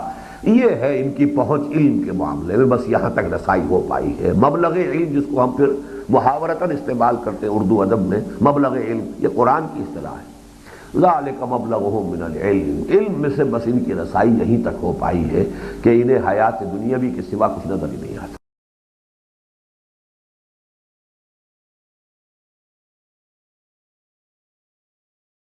کے ما قبل اور موت کے ما بعد کے بارے میں بالکل لاچار اور بے بس ہے۔ کسی آنکھ نے نہیں دیکھا، نہ کوئی آنکھ دیکھ سکتی ہے کہ ولادت سے پہلے کیا تھا اور موت کے بعد۔ ولادت سے پہلے ہم نے چلیے 9 مہینے کا حساب تو لگا لیا، وہ نطفے کے قرار پانے تک بھی دیکھ لیں گے، وہ ساری مائکروسکوپک سٹڈی کر لی۔ اس سے پہلے بھی کچھ تھا کہ نہیں، کیا پتا کہاں سے آٹپ کے ہم۔ وہ ہمارے ظاہر بات ہے کہ وہ کہیں سے بھی کوئی ذریعہ ہمارے پاس حواس ظاہری کا موجود نہیں۔ موت کے بعد کیا ہے کچھ پتہ نہیں، ڈراپ سین، آئرن کرٹن، اس کے پرے آپ نہیں دیکھ سکتے۔ لیکن کیا عقل انسانی اسے باور کرتی ہے اور وجدان اسے قبول کرتا ہے؟ ذرا آنکھیں بند کر کے اس وسیع و عریض کائنات کی عظمت و وسعت کا تصور کرو، اور پھر سوچو کہ اس کائنات کا مرکزی وجود انسان ہے، سلسلہ تخلیق کا کمال، ارتقاء حیات کی آخری منزل۔ تو کیا اس کی حقیقت بس یہی کچھ ہے کہ بچپن کے لعب و لہو اور بڑھاپے کے لکیلا یعلم من بعد علم شیئا کے مابین ایک تھوڑے سے وقفے کے ہوش و شعور کا نام حیات انسانی ہے؟ گویا ایک ذرا ہوش میں آنے کے خطاوار ہیں ہم۔ بچپن کی زندگی کیا انسان کو معلوم، شعور ابھی ہے ہی نہیں، اور ایک خاص عمر کے بعد پھر انسان ارذل العمر لکھی لا یعلم من بعد علم شیئا، کچھ پتہ نہیں، بس یہ تھوڑا سا وقفہ 30-40 برس، یہ ہے وہ انسان اشرف المخلوقات، وہ انسان۔ دیکھیے میں نے یہاں لفظ اشرف المخلوقات استعمال نہیں کیا، لیکن خالص مادی سطح پر بھی ڈارون بھی تو یہ کہتا ہے کہ ارتقاء حیات کی آخری منزل انسان ہے۔ تو ذرا سوچئے تو صحیح، جمادات اور جمادات کے بعد حیوانات اور حیوانات کا ہومو سیپینز کھڑا ہوا ہے at the top of the evolution tree, اس کی زندگی بس یہی زندگی 40 برس 50 برس، اس سے پہلے بچپن کا لعب و لہو، اور اس کے بعد جو ہے یرد الی ارذل العمر لکی لا یعلم من بعد علم شیئا۔ جو کوئی حیات انسانی کے اس تصور پر مطمئن ہو سکتا ہو وہ ہو۔ اب دیکھیے لفظ مطمئن پر کس قدر خوبصورت آیت ہے نیچے قرآن مجید کی، وَرَضُوا بِالْحَيَاةِ الدُّنْيَا وَاطْمَأَنُّوا بِهَا۔ تبصرہ ہو رہا ہے ان لوگوں کا حال یہ ہے، ان کی پستی ذہنی و فکری کا عالم یہ ہے، حیات دنیاوی ہی پر راضی ہو گئے، جیسے کوئی بچہ چند کھلونوں پر راضی ہو جاتا ہے۔ رضوا بالحیات الدنیا واطمأنوا بها، اور اس پر مطمئن ہو گئے، حالانکہ ذرا بھی انسان کا شعور جاگا ہوا ہو، ذرا سا بھی انہیں اپنی خودی کا احساس ہو، اپنی خودی پہچان ہو، غافل انسان وہ غافل افغان ہے اقبال کا مصرع اصل میں، تو انسان اتنی سی حقیقت وہ اس حیات دنیاوی پر کیسے راضی ہو جائے گا؟ تو جو کوئی حیات انسانی کے اس تصور پر مطمئن ہو سکتا ہو وہ ہو۔ آخر سطح ارضی پر انسان ہی تو نہیں بستے، لاتعداد حیوانات اور چرند پرند بھی یہی بس رہے ہیں، تو کون سے تعجب کی بات ہے کہ خود انسانوں میں گروہ کثیر انسان نما حیوانوں ہی کا ہو۔ لہم قلوب لا یفقہون بہا ولہم اعین لا یبصرون بہا ولہم آذان لا یسمعون بہا اولئک کالانعام بل ھم اضل۔ حقیقت میں وہ انسان ہے ہی نہیں جو حیات دنیاوی پر قناعت کر گیا ہو اور سمجھ رہا ہو کہ بس یہی حیات زندگی ہے اور اس پر مطمئن ہو۔ رضوا بالحیات الدنیا واطمأنوا بہا، وہ راضی ہو گئے اسی پر۔ کتنی چھوٹی سی ان کی دنیا، کتنا چھوٹا سا ان کا ذہن کا ظرف ہے کہ جو بھر گیا اسی سے۔ اپنی حقیقت سے بے خبر اور اپنی عظمت سے غافل یہ انسان نما حیوان در حقیقت ایک ذرا ہوش میں آنے کے بھی بس مغالطے ہی میں مبتلا ہے۔ وہی الہی تو انہیں زندہ ہی تسلیم نہیں کرتی۔ انک لا تسمع الموتى ولا تسمع الصم الدعاء، اے نبی آپ مردوں کو نہیں سنا سکتے، اور یہاں مردوں سے مراد قبر میں داخل ہونے والے مردے نہیں ہیں، وہ مردے جو زمین پر چلتے پھرتے مردے ہیں، انسان۔ ورنہ حضور نے کبھی جا کر قبروں پر کھڑے ہو کر اپنی تبلیغ نہیں فرمائی ہے کہ آپ نے جا کر قبروں کو سنانے کی کوشش کی ہو کہ تبلیغ فرمائے۔ آپ اپنی تبلیغ تو آپ کر رہے تھے ان کو کہ جو زندہ تھے بظاہر، چلتے پھرتے جو حیوان تھے اور چلتے پھرتے مردہ جو تھے، جنہیں میں کہا کرتا ہوں تعزیے ہیں چلتے پھرتے، یہ در حقیقت مقبرے ہیں۔ تو قرآن کہتا ہے انک لا تسمع الموتى، یہ تو مردہ ہے، اس لیے کہ انسانیت والی زندگی ان میں ہے ہی نہیں۔ جن کا حال یہ ہو، اقبال نے بھی ایک مصرع بڑا عجیب استعمال کیا ہے، روح سے تھا زندگی میں بھی تہی جن کا جسد، بظاہر تو زندہ تھے لیکن اس زندگی میں بھی بایولوجیکل لائف تو تھی، وہ تو کتے کی بھی ہے، گدھے کی بھی ہے، ہر حیوان کی ہے، بلی کی ہے، بایولوجیکل لائف تو تھی۔ روح سے تھا زندگی میں بھی تہی جن کا جسد۔ یہ نظم ہے جو قبر کا اور ایک محکوم کی میت کا مکالمہ ہے کہ کسی محکوم کو یہ آزادی کے لیے یہ نظم کہی ہے علامہ اقبال نے محکومی کی مذمت کرتے ہوئے کہ کسی محکوم انسان کو، غلام انسان کو جو ہے وہ قبر میں جب داخل کیا گیا تو قبر نے اسے ایکسیپٹ نہیں کیا۔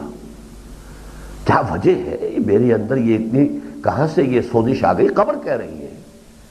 وہ معلوم ہوا کہ یہ محکوم تھا کمبخت جو یہ میرے اندر جا کے دفن کیا گیا ہے۔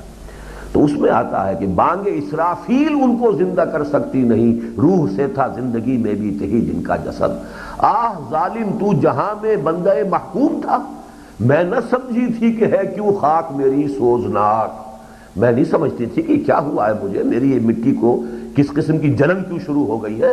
بدبخت انسان، تو محکوم انسان تھا جو دنیا کے اندر تو نے محکومی اور غلامی میں زندگی بسر کی۔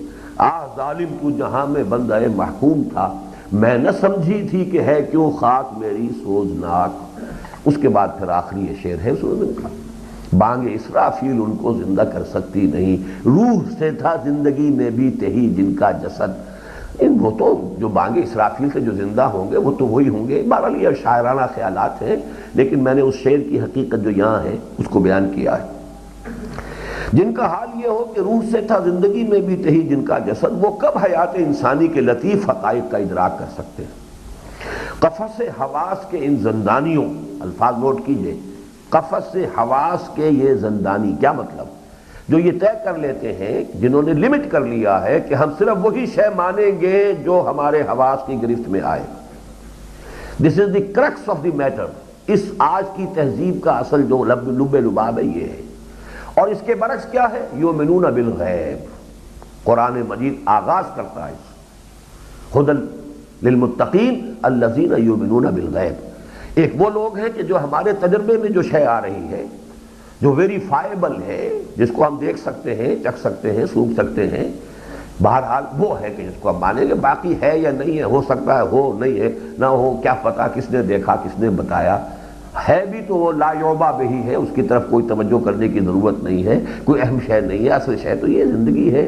وہ جو میرا ابتدائی جو ہے وہ پہلا پیرا ہے اسلام کی نشأت ثانیہ نامی کتابچے کا، کہ اس تہذیب کا اصل جو ہے وہ خلاصہ یہ ہے کہ تین چیزوں پر مقدم ہو گئی ہیں۔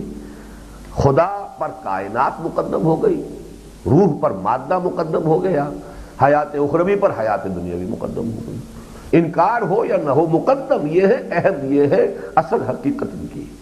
یہ وہ ہے جنہوں نے اپنے آپ کو اس دائرے میں محصور کر لیا۔ قفس سے حواس کے ان زندانیوں کو کون باور کرا سکتا ہے کہ ایسے کچھ تار بھی ہیں ساز حقیقت میں نہاں، چھو سکے گا نہ جنہیں زخم مضراب حواس۔ حقائق ایسے بھی ہیں اس کائنات کے کہ جو حواس کی گرفت میں نہیں آ سکتے۔ کنفیوشس کا جملہ آپ نے میرے دروس میں سنا ہوگا، جس کو میں نے بارہا کوٹ کیا ہے، there is nothing more real than what cannot be seen and there is nothing more certain than what cannot be heard۔ یعنی ان حقیقتوں سے زیادہ یقینی حقیقت کوئی نہیں کہ جو ان کانوں سے نہیں سنی جا سکتی، صرف دل کے کانوں سے سنی جا سکتی ہے۔ یہ جملہ میں نے ایڈ کر دیا، صرف دل کے کانوں سے سنی جا سکتی ہے۔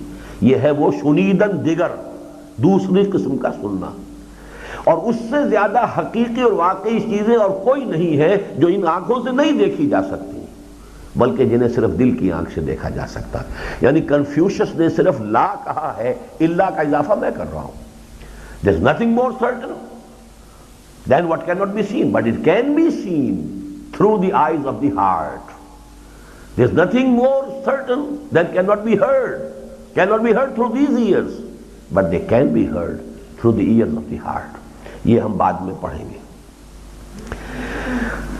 ہاں، جن کا ذہن اس 4 دن کی عمر دراز پر مطمئن نہ ہوتا ہو، عمر دراز مان کے لائے تھے 4 دن، 2 آرزو میں کٹ گئے، 2 انتظار میں، یہ ہے ظفر کا شعر۔ جن کے جسد خاکی میں حیات حقیقی کروٹیں لے رہی ہو، یہ اصل میں یہ جو ہے عقل اور منطق سے زیادہ وجدانی بنیاد پر یہ مضمون ہے، اس کو سمجھ لیجئے۔ جس کو انسان کے اپنے اندر حیات حقیقی کروٹیں لیتی محسوس ہو، اور جنہیں خود اپنے اندر ہی کی کوئی چیز اپنی عظمت کی جانب اشارے کرتی محسوس ہو، انہیں محسوس ہو کہ نہیں انسان میرا حیوان تو نہیں ہو سکتا، میری زندگی بس یہ مختصر 30 40 50 60 برس کی زندگی تو نہیں ہو سکتی، اندر سے کوئی گواہی ہو، اس لیے کہ اگر وہ ہے اندر، اس کی حقیقت زندہ ہے تو یہ گواہی اندر سے ابھرے گی۔ ان کے ضمیر پر جب نزول کتاب ہوتا ہے، یہ جب ہم پڑھتے ہیں ایمان کی ماہیت، تو ایک نور فطرت ہے اور ایک پھر نور وحی ہے۔ یہاں اسی چیز کو مختلف الفاظ میں بیان کیا گیا کہ وہ فطرت اندر سے زندہ ہے، جو اندر سے کہہ رہی ہے کہ نہیں یہ کچھ نہیں، صرف یہی انسان ایک مادی وجود نہیں، کوئی اور حقیقت بھی میری ہے۔ اور پھر اس کے اوپر نور وحی کا جب نزول ہوتا ہے، ان کے ضمیر پر نزول کتاب ہوتا ہے۔ تیرے ضمیر پہ جب تک نہ ہو نزول کتاب، گرہ کشا ہے نہ رازی نہ صاحب کشاف، تو حقیقت حیات کی گرہ کھلتی ہے۔ گرہ کشا ہے نہ راضی نہ صاحب کشاف، تو حقیقت حیات کی گرہ کھلتی ہے، اور وحی الہی کی بدلی سے حقائق کی بارش ہوتی ہے، تو ان کی عقل و وجدان کی پیاسی زمین کو ایسے محسوس ہوتا ہے جیسے اسے بعین ہی وہی چیز مل گئی جس کی اسے پیاس تھی۔ اور تب وہ حیات انسانی جو حواس خمسہ کی بندگی میں گھٹ کر جوئے کماب نظر آتی تھی، ذہن انسانی کے ان کے چنگل سے آزاد ہوتے ہی ایک بحر بے قرار کی صورت اختیار کر لیتی ہے، بندگی میں گھٹ کے رہ جاتی ہے ایک جوئے کماب، اور آزادی میں بحر بے قرار ہے زندگی۔ اور یہ حیات دنیاوی جو لا علمی اور بے خبری میں اصل حیات قرار پا گئی تھی، سکڑ اور سمٹ کر اصل کتاب حیات کے محض ایک دیباچے اور مقدمے کی شکل اختیار کر لیتی ہے۔ سائقہ حق کوند کر اعلان کرتا ہے وَإِنَّ الدَّارَ الْآخِرَةَ لَهِيَ الْحَيَوَانُ، اصل زندگی تو آخرت کی زندگی ہے، اور انسانوں کے اس عظیم ہجوم پر نظر ڈالتے ہوئے جو حیات دنیاوی کے لہو و لعب ہوئی کو اصل حیات قرار دے بیٹھا ہے، حسرت کے ساتھ پکارتا ہے لو کانوا یعلمون، کاش کہ انہیں معلوم ہوتا۔ اب یہ لو کانوا یعلمون، کاش کہ انہیں معلوم ہوتا، انہیں معلوم ہی نہیں۔ تو زندگی کے یہ شب و روز جو ہے بس انہی کو زندگی اپنی حقیقت سمجھ بیٹھے ہو۔ پھر کبھی ڈانٹا جاتا ہے کلا بل تحبون العاجلہ وتذرون الآخرہ، کوئی نہیں بس تم دنیا سے محبت کرتے اور آخرت کو تم نے تج دیا ہے۔ اور کبھی شکوہ کیا جاتا ہے بل تؤثرون الحیات الدنیا والآخرۃ خیر وابقیٰ، تم حیات دنیاوی کو ترجیح دیتے ہو حالانکہ آخرت بہتر بھی ہے اور باقی بھی۔ اللہ اللہ کیا انقلاب ہے، کہاں یہ ذہن کی تنگی کہ زندگی بس یہی زندگی ہے، اور کہاں یہ وسعت نظر کہ حیات انسانی ابدی اور سرمدی ہے جس کی کوئی انتہا نہیں۔ کجا یہ کہ مایوس کن تصور، کجا یہ مایوس کن تصور کہ موت سلسلہ حیات کا اختتام ہے، اور کجا اس حقیقت کا ادراک کہ موت تو اصل زندگی کا شاہدرہ ہے۔ اس موت سے تو ہم اصل زندگی کے شہر میں داخل ہوں گے۔ یہ شاہدرہ جو لاہور کا ہے اور شاہدرہ دلی کے بھی پار تھا، جمنا پار دلی کا شاہدرہ، کہ جو شاہدرہ ہے داخلے ہونے کی جگہ، تو اصل حیات کے اندر داخلہ جو ہے وہ اصل میں موت کے ذریعے سے ہے۔ کجا یہ کہ ایک تصور یہ ہے کہ موت پر زندگی ختم ہو گئی، زمین و آسمان کا انقلاب ہے۔ تیری جو ابتدا نہیں میری بھی انتہا نہیں۔ لیکن ذرا نوٹ کیجئے، یہ آپ نہیں سمجھ رہے ہو یہ کیسے کہہ دیا ابدی اور سرمدی اور لا انتہا، یہ تو ہمارے عقائد میں ہے۔ آخرت کی زندگی ابدی زندگی، تو ہمارا خاتمہ کہاں ہوا پھر؟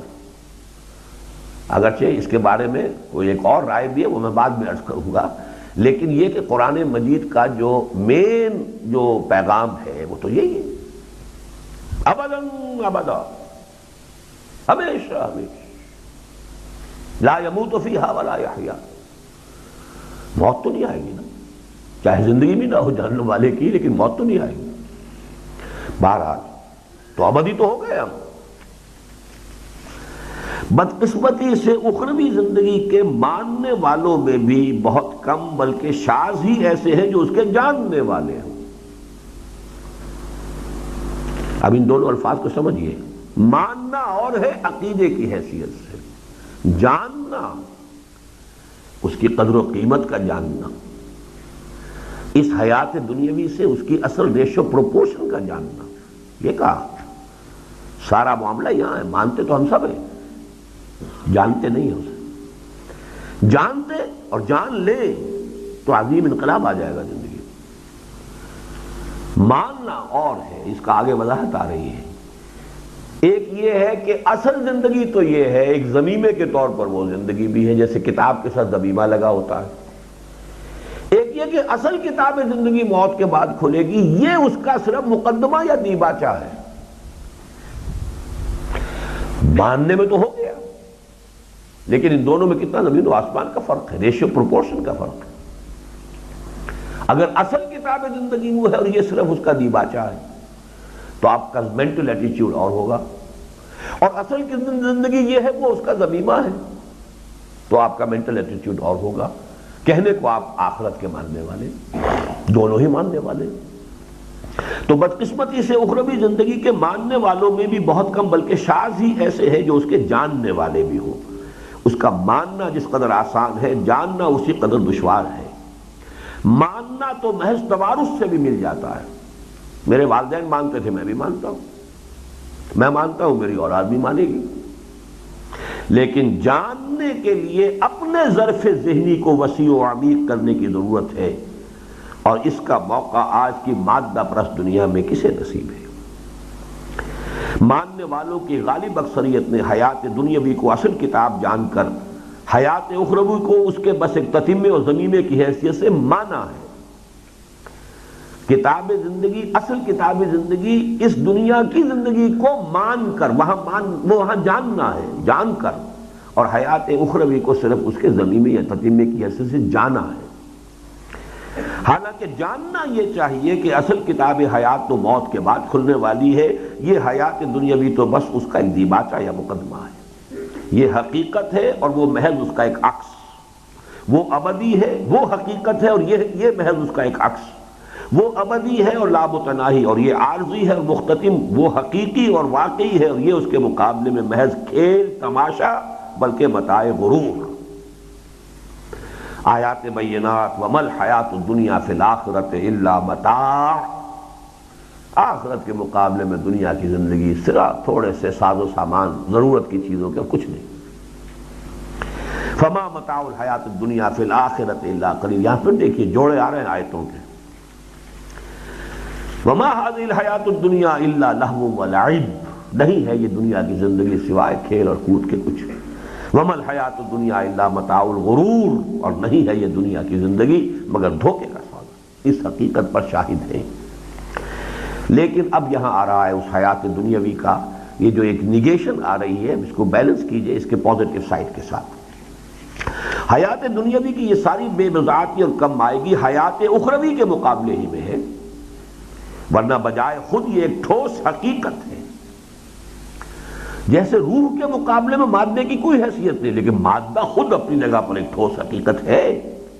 یہ ساری مادیت کا ظہور جو آج دنیا میں ہے، آپ مادے کی نیگیشن تو نہیں کر سکتے، ہاں اس کے مقابلے میں روح، اسی طریقے سے حیات دنیاوی اپنی جگہ پر ایک بہت بڑی حقیقت ہے، لیکن یہ کہ آخرت کے مقابلے میں متاع ہے، قلیل ہے، دھوکے کی ٹٹی ہے، اس کی حقیقت سمجھ لیجیے۔ ذرا غور کرو جو کتاب حکیم موت کو بھی ایک مثبت حقیقت قرار دے، یہ بڑی عجیب سی بات لگے گی آپ کو، مثبت حقیقت ہے موت، اس لیے کہ قرآن کہتا ہے خلق الموت والحیات، اس نے موت کو پیدا کیا ہے۔ موت خود مخلوق ایک شے ہے، کوئی شے ہے، یہ صرف معدوم ہونے کا نام نہیں ہے جو عام طور پر ذہنوں میں تصور ہے موت کا۔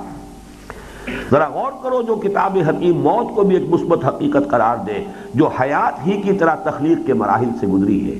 خلق الموت والحیات لیبلوکم ایکم احسن عملا، وہ حیات دنیاوی کو کب بے حقیقت ٹھہرا سکتی ہے؟ یہ بے حقیقت صرف اس وقت بنتی ہے جب اس کا تقابل حیات اخروی سے کیا جائے، اور متاع غرور اس وقت قرار پاتی ہے جب نگاہیں اس پر اس طور سے مرکوز ہو جائیں کہ دل و دماغ حیات اخروی سے محجوب ہو جائیں۔ اگر یہ آڑ بن گئی ہے آخرت کو سے آپ کو غافل کر دیا تو یہ دھوکے کی ٹٹی ہے، دھوکے کا سامان ہے، ورنہ بجائے خود ایک بڑی عظیم حقیقت ہے۔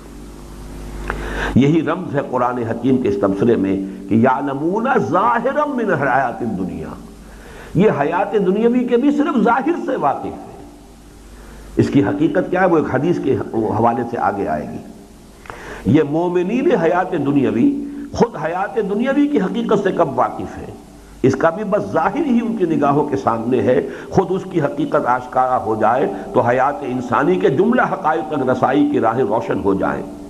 قرآن حکیم نے حیات دنیاوی کو حیات انسانی کا ایک امتحانی وقفہ قرار دیا ہے۔ خلق الموت والحیات لیبلوکم ایکم احسن عملا، یعنی یہ امتحان گاہ ہے، نتائج آخرت میں ظاہر ہوں گے۔ قلزم ہستی سے تو ابھرا ہے مانند حباب، اس زیاں خانے میں تیرا امتحان ہے زندگی، یہ گھڑی محشر کی ہے تو عرصہ محشر میں ہے، پیش کر غافل عمل کوئی اگر دفتر میں ہے۔ اور نبی اکرم صلی اللہ علیہ وسلم نے دنیا کو آخرت کی کھیتی سے تعبیر فرمایا، الدنیا مزرعۃ الآخرہ، غرض یہ کہ آخرت سے ملا کر دیکھو تو حیات دنیاوی بھی ایک ٹھوس حقیقت ہے، بصورت دیگر اس کا کوئی حقیقی وجود ہی باقی نہیں رہ جاتا۔ آخرت سے قطع نظر حیات دنیاوی کی حقیقت اس کے سوا اور کیا ہے؟ اعلموا انما الحیات الدنیا لعب ولہو وزینۃ وتفاخر بینکم وتکاثر فی الاموال والاولاد، لیکن بچپن کے کھیل کود، نوجوانی کی آرائش و زیبائش اور بناؤ سنگھار، شباب کے فخر و مباحات اور کہولت کے تکاثر و اموال و اولاد کے انہی ادوار سے گزرتے ہوئے، اس کی وضاحت اس لیے نہیں کر رہا کہ یہ سورہ حدید کی آیت ہے اور اس کا درس تو آپ سب لوگوں نے سنا ہوا ہے۔ انہی ادوار سے گزرتے ہوئے ایک ذرا ہوش میں آنے سے حیات دنیاوی ایک حقیقت کبریٰ اور نعمت غیر مترقبہ کی صورت میں جلوہ گر ہوتی ہے، اور اگر یہ ہو جائے تو بس یہی حاصل حیات ہے۔ اگرچہ ایک دردناک حقیقت ہے کہ یہ ہوش کسی کسی کو نصیب ہوتا ہے. وما یلقاها الا الذین صبروا وما یلقاها الا ذو حظ عظیم. ہوش میں آ کر اگر حقیقت کی کوئی جھلک دیکھ پاؤ اور پھر اسی کی رخ زیبا کے پرستار اور اسی کی زلف گراگیر کے اسیر ہو جاؤ تو یہی سرمایہ حیات ہے. پھر جب تک یہاں رہو گے چین اور سکون سے رہو گے اور احق بالامن قرار پاؤ گے. یہ سورہ انعام کی وہ آیت قل ای الفریقین احق بالامن ان کنتم تعلمون. اور اسی کا نام ہے کہ نہ حزن رہے گا اور نہ کوئی رنج ہے اور نہ خوف ہے. الا ان اولیاء اللہ لا خوف علیہم ولا هم یحزنون. حقیقت کبریٰ جو میں نے یہاں لفظ استعمال کیا وہ ذات باری تعالیٰ ہے کہ اسی بچپن کے کھیل کود اور نوجوانی کی بناؤ سنگھار اور پھر جوانی کا وہ فخر و مباحات اور بڑھاپے اور کہولت کی وہ تکاثر فی الاموال والاولاد کے گزرتے ہوئے حقیقت کبریٰ کی کوئی جھلک دیکھ لی، یعنی اللہ تعالیٰ کی کوئی معرفت حاصل ہو گئی اور پھر اسی کی زلف گراگیر کے اسیر ہو گئے. اسی کی محبت، اسی کا عشق، وہی تمہاری زندگی کا اصل سرمایہ بن گیا. تو یہ بس ذرا سا ہوش میں آنا اور ذرا سا اپنے رب کو پہچان لینا اور ذرا سا اسی کی محبت میں گرفتار ہو جانا، یہ اگر ہو جائے تو اسی کا نام ولایت ہے. یہی در حقیقت وہ مقام ہے کہ لا خوف علیہم ولا هم یحزنون. یہی وہ ہے کہ احق بالامن.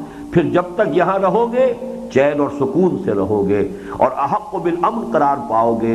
موت حجلہ عروسی میں داخلے سے زیادہ خوش آئند نظر آئے گی اور اس کا استقبال مسکراتے ہوئے کرو گے. نشان مرد مومن بات و گویم جو مر گاید تبسم نہ لگے اس. یہ موت تو پھر اللہ سے ملاقات کا ذریعہ ہے. یہ تو حیات اخروی کا شاہدرہ ہے. اب آگے بات بڑھ گئی. یہ تو اپنے محبوب سے ملاقات کا ذریعہ ہے. تو اس سے زیادہ محبوب شے کون سی ہو جائے گی؟ یہ بات تھی جو حضرت خالد ابن ولید نے کہی تھی. یہ باتیں جو ہے ہم اس کے صرف ظاہر کو سمجھتے ہیں، وہ تو ٹھیک ہے، مرتبہ شہادت کی عظمت ہے، لیکن جو یہ کہا تھا کہ تم ہم سے کیا مقابلہ کرو گے، میرے ساتھ وہ لوگ ہیں جنہیں موت اتنی ہی محبوب ہے جتنی کہ تمہیں زندگی محبوب ہے. میں نے عرض کیا تھا مادی سطح پر محبوب ترین شے زندگی ہے، پریزرویشن آف دی سیلف. لیکن جب اللہ کی محبت واقعتاً حاصل ہو گئی ہو محبت، یہ ٹھیک ہے محبت خدا بندی نہیں تو چلیے جنت، مرتبہ شہادت، یہ بھی ایک کمتر درجے میں، یہ بھی ایک نصب العین بن جائے گا. لیکن یہ ہے کہ جو واقعتاً محبت کے رمز آشنا ہو چکے ہوں، جنہیں اللہ تعالیٰ کے ساتھ واقعتاً وہ عشق کا تعلق قائم ہو چکا ہو، ان کے لیے تو موت جو ہے حجلہ عروسی. یہی الفاظ تھے جو حضور کے آخر تھے. الفاظ کیا تھے جو عین انتقال کے وقت اللہم فی الرفیق الاعلی.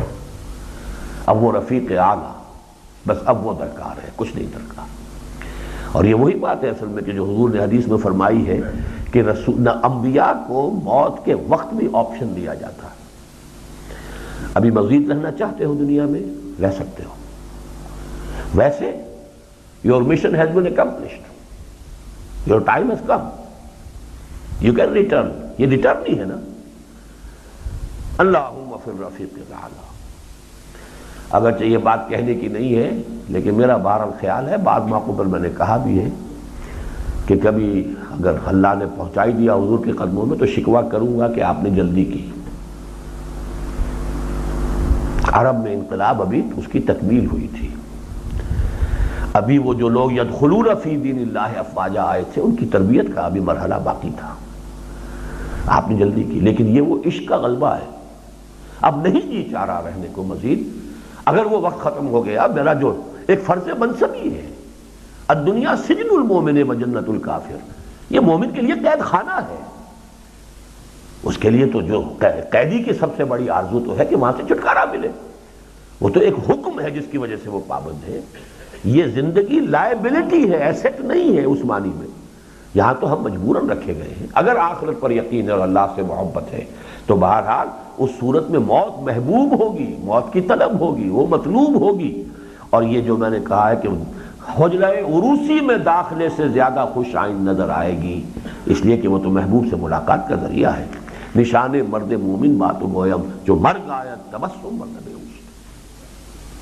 اور وہاں اٹھو گے تو اس حال میں کہ نورہم یسعی بین ایدیہم و بایمانہم، اور پھر ابد الآباد تک امن اور سکون ہی میں نہیں رہو گے بلکہ اب یہ بلکہ جو ہے یہ عام لوگوں کے سامنے نہیں ہے۔ جنت کو لوگوں نے یہی سمجھا کوئی عیش کی جگہ ہے، بس عیاشی، کھائیں گے پیئیں گے اینڈیں گے وہاں، سمجھے جی، اور بس یہی کچھ ہے۔ جو لوگوں کی جن کی یہاں سے آگے سوچ ہی کوئی نہ ہو، جو دنیا کی نعمتیں بس وہ نعمتیں کروڑ گنا ارب گنا زیادہ وہاں ہو جائیں گی، اس سے اوپر ان کا کوئی تصور نہ یہاں ہے نہ وہاں ہوگا۔ لیکن یہاں سمجھیے پھر ابد الآباد تک امن اور سکون ہی میں نہیں رہو گے، بلکہ تمہاری مشاہدہ حق کی لحظہ بلحظہ بڑھتی ہوئی پیاس کو آسودگی عطا کی جائے گی، یہاں تک کہ تم حقیقت الحقائق اور جانے جانا کا مشاہدہ کرو گے۔ وجوہ یومئذ ناظرۃ الی ربھا ناظرہ۔ اور اگر ہوش میں نہ آئے، یہ تو ہوش میں آنا تھا کہ اسی زندگی میں بچپن کا جو تھا اور جوانی نوجوانی، پھر وہ کہولت اور بڑھاپا، اس میں کہیں کوئی ہوش آ گیا، ذرا ہوش آ گیا یعنی اللہ سے تعارف ہو گیا، اللہ کے جلال کی کوئی جھلک دیکھ لی اور انسان اس کا دیوانہ ہو گیا اور اسی کا عاشق اور اسی کا محب بن گیا، تو یہ کیفیت ہے۔ اور اگر ہوش میں نہ آئے، زمینی خواہشات ہی میں غلطاؤں پیچا رہے، وَلَكِنَّهُ أَخْلَدَ إِلَى الْأَرْضِ، زمینی خواہشات، ہمارا یہ نفس جو ہے، نفس امارہ حیوانی وجود زمینی ہے، اور اس کی ساری توجہات ان زمینی دلچسپیوں کی طرف ہے، عالم اسفل کی طرف، اور اوندھے منہ پڑھ کر پستی پر نگاہوں کو جمائے رکھا، مُكِبًّا عَلَى وَجْهِهِ، اوندھے منہ چل رہے ہیں۔ افمن یمشی مکبا علی وجہہ اہدی امن یمشی سویا علی صراط مستقیم، اوندھے منہ پڑھ کر پستی ہی پر نگاہوں کو جمائے رکھا اور یہاں کی جھوٹی مسرتوں اور آسودگیوں ہی کی تلاش میں سرگرداں رہے، تو یہ زندگی تمناؤں اور آرزوؤں کے بحر لجین میں دیوانہ وار ہاتھ مارتے ہوئے بیت جائے گی، جہاں ظلمات بعضها فوق بعض کے سوا کچھ نہیں، او کظلمات فی بحر لجی یغشاہ موج من فوقہ موج من فوقہ سحاب، ظلمات بعضها فوق بعض۔ پھر مرو گے اس پیاسے کی موت جو سراب کو پانی سمجھ کر دیوانہ وار دوڑتا رہا، حتیٰ کہ انتہائی حسرت و یاس کی حالت میں جان دے دی۔ والذین کفروا اعمالهم کسراب بقیعۃ یحسبہ الظمآن ماء حتی اذا جاءہ لم یجدہ شیئا ووجد اللہ عندہ فوفاہ حسابا۔ اور پھر وہاں اٹھو گے اس حال میں کہ زبان پر رب لم حشرتنی اعمی وقد کنت بصیرا کا شکوہ ہوگا، اور پھر رہو گے ابد الآباد تک اس حالت میں کہ نہ زندوں میں ہوگے نہ مردوں میں۔ ثم لا یموت فیہا ولا یحیا، نہ عذاب کی سختی جینے ہی دے گی اور نہ موت ہی آئے گی کہ اسے چھٹکارا دلا دے۔ لا یذوقون فیہا الموت الا موتۃ الاولی، غالباً الفاظ آگے ہیں، نہ عذاب کی سختی جینے ہی دے گی اور نہ موت ہی آئے گی کہ اسے چھٹکارا دلا دے۔ لا یذوقون فیہا الموت، گویا اب اس کا نتیجہ کیا نکلا؟ گویا دنیا اور آخرت میں تضاد نہیں، توافق ہے۔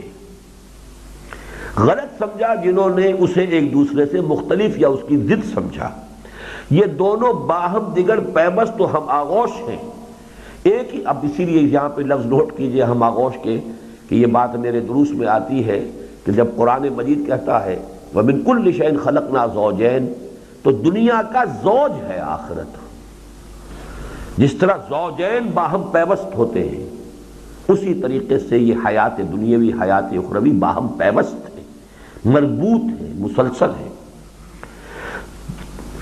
ایک ہی حیات انسانی کا تسلسل ان میں جاری ہے، جس نے یہاں دیکھا وہی وہاں بھی دیکھے گا، اور جو یہاں اعمیٰ رہا وہ وہاں اعمیٰ ہی نہیں بلکہ اضل سبیلا رہے گا۔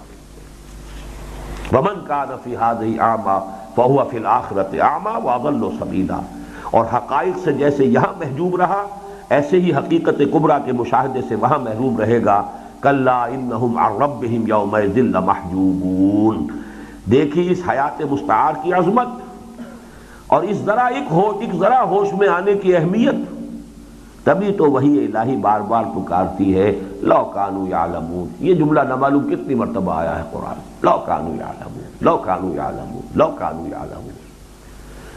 پھر بھی اگر کوئی کہے کہ قرآن مجید علم پر زور نہیں دیتا، اپیرنٹلی ان مسائل کے اوپر اس فلسفیانہ انداز میں، منطق کے انداز میں بات نہیں ہوئی ہے قرآن میں، لیکن حکمت، علم، فہم، تفقہ، ان چیزوں کا تو انتہائی ایمفیسس۔ شروع کریں. بسم اللہ اولہ و آخرہ. قرآن حکیم بار بار پوچھتا ہے هل یستوی الاعمی والبصیر، کیا برابر ہو سکتا ہے اندھا اور دیکھنے والا؟ هل یستوی الذین یعلمون والذین لا یعلمون، کیا برابر ہوتے ہیں سمجھ والے اور بے سمجھ؟ حقیقت یہ ہے کہ اصل فرق علم اور جہل ہی کا تو ہے. بالکل صحیح کہا تھا جس نے کہا تھا علم نیکی ہے اور جہالت بدی. یہ سقراط کا جملہ ہے. علم نیکی ہے اور جہالت بدی. Knowledge is virtue. ان سالوں کے اس جم غفیر پر نگاہ ڈالو. اب یہ ذرا صرف ان تین چیزوں کو محسوس کیجئے. صرف یہ کوئی عقلی وقلی باتیں نہیں ہیں. جیسا میں نے کہا اس مضمون کا جو مبدا ہے وہ وجدان ہے بجائے منطق کے. انسانوں کے اس جم غفیر پر نظر ڈالو جو زمین میں بس رہا ہے، اور دیدہ بینا کو واق کرو. دیدہ بینا وہ دل کی آنکھ. یہ ساری جہل ہی کی تو بساط پھیلی ہوئی ہے. کون سے تعجب کی بات ہے اگر پیدائش سے موت تک کے وقفے ہی کو زندگی سمجھنے والے انسان نما حیوانوں کا یہ ہجوم چھوٹی چھوٹی چیزوں پر لڑے اور کٹ مرے، ایک دوسرے پر جھپٹے اور غرائے. بالکل ٹھیک دیکھا تھا اس صاحب چشم حقیقت بین نے جس نے انسانوں کی بستی میں بجائے انسانوں کے کتوں اور بھیڑیوں اور سوروں کو چلتے پھرتے دیکھا تھا. یہ مشاہدہ تھا کہ جو مولانا احمد علی رحمۃ اللہ علیہ کو ان کی نوجوانی میں کسی بزرگ نے کرایا تھا. وہ واقعہ یہ بیان کرتے ہیں کہ میں یہاں کشمیری بازار میں، اس زمانے میں وہ اصل میں نظر بند تھے لاہور میں، یعنی قید میں نہیں تھے لیکن لاہور سے باہر نہیں جا سکتے تھے. وہ جو ریشمی رومالوں کی تحریک کا سلسلہ تھا، چونکہ جو لوگ بھی کسی درجے میں اس کے ساتھ متعلق رہے تھے تو وہ ان کا نام بھی تھا، تو وہ نظر بند تھے. وہ کہتے ہیں یہیں کشمیری بازار کے دوپہر کا وقت تھا، میں گھوم رہا تھا تو ایک شخص ملا مجھے اور اس نے کہا، درویش سا تھا مجذوب سا، کہ میں کسی انسان سے ملنا چاہتا ہوں، مجھے کسی انسان کا پتہ بتاؤ. انہوں نے اپنی اسی نوجوانی کی کیفیت میں وہ استہزاءً کہا، یہ انسان نہیں نظر آ رہا ہے آپ کو؟ یہ سارا بھرا بازار ہے، یہ دکانیں ہیں، جس سے چاہو مل لو. تو اس نے اچانک یہ کہا کہ کہاں ہے انسان؟ مجھے تو کوئی انسان نظر نہیں آ رہا. وہ کہتے ہیں مولانا احمد علی کہ اس پر جو میری اپنی کیفیت ہوئی کہ میں نے جو دیکھا تو کسی دکان پر بندر بیٹھا نظر آیا، کسی پر سور، کوئی بھیڑیا، کوئی، یہ مجھے بھی نظر آئے. تو میں بھی حیران سا ہوا. پلٹ کر میں نے دیکھا تو وہ آدمی نہیں تھا موجود. تو یہ اصل میں حقیقت، معنوی حقیقت جو ہے، اللہم ارنی حقیقت الاشیاء کما ہی، کہ یہ انسانی شکل و صورت میں اور انسانی لباس پہنے ہوئے سب انسان نہیں ہیں، بلکہ بلہم اضل، یعنی ان سے گئے گزرے بڑے بڑے درندے جو ہیں. ان کی شقاوت قلبی کا اندازہ انسان کرے تو ان کے اندر چھپا ہوا بس وہ ایک کلچر سا ہے، اوپر کا ایک رنگ ہے جو چڑھا ہوا ہے، کچھ تہذیبی آداب ہیں، کچھ جو وہ صورت جو ہے نظر آتی ہے. حقیقت میں انسان کتنے ہیں یہاں؟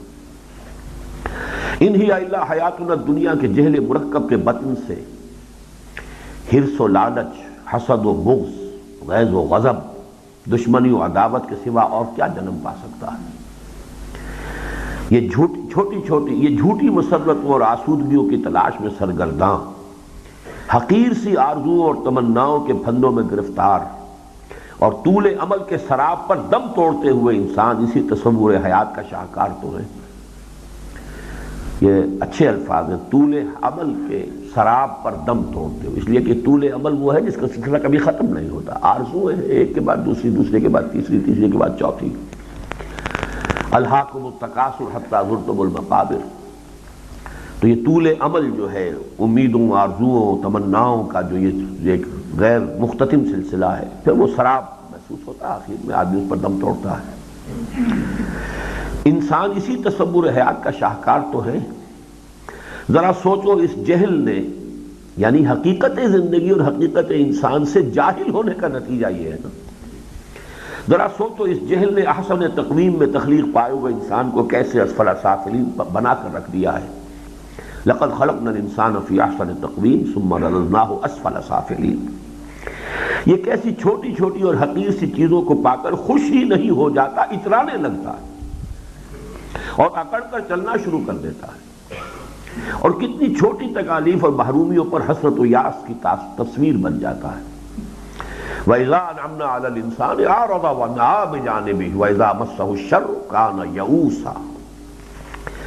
جہل کے یہ سارے شاہکار تمہاری نگاہوں کے سامنے ہیں،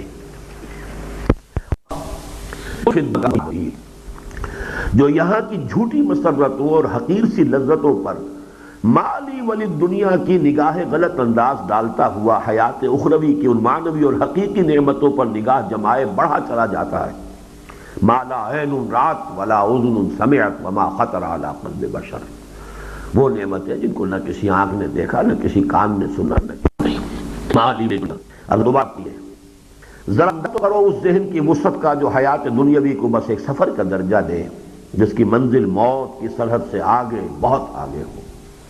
پرے ہے چرخ نیلی فام سے منزل مسلمان کی، کن فی الدنیا کانک غریب و عابر السبیل، جو یہاں کی جھوٹی مسرتوں اور حقیر سی لذتوں پر مالی ولی دنیا کی نگاہ غلط انداز ڈالتا ہوا حیات اخروی کی ان معنوی اور حقیقی نعمتوں پر نگاہ جمائے بڑا چلا جائے۔ ما لا عین رات ولا اذن سمعت وما خطر علی قلب بشر، یہی تو ہے حقیقت کے شناسا، قلب زندہ اور دیدہ بینا کے مالک، روح حیات سے ہم آغوش اور حقیقت کے جمال جہاں تاب کے پرستار، جیتے ہیں تو حق کا نشان بن کر اور مرتے ہیں تو حقیقت کی نشاندہی کرتے ہوئے۔ جب وقت شہادت آتا ہے دل سینوں میں لرزاں ہوتے ہیں، دنیا میں انہیں احد الحسنین کے سوا کچھ نظر نہیں آتا۔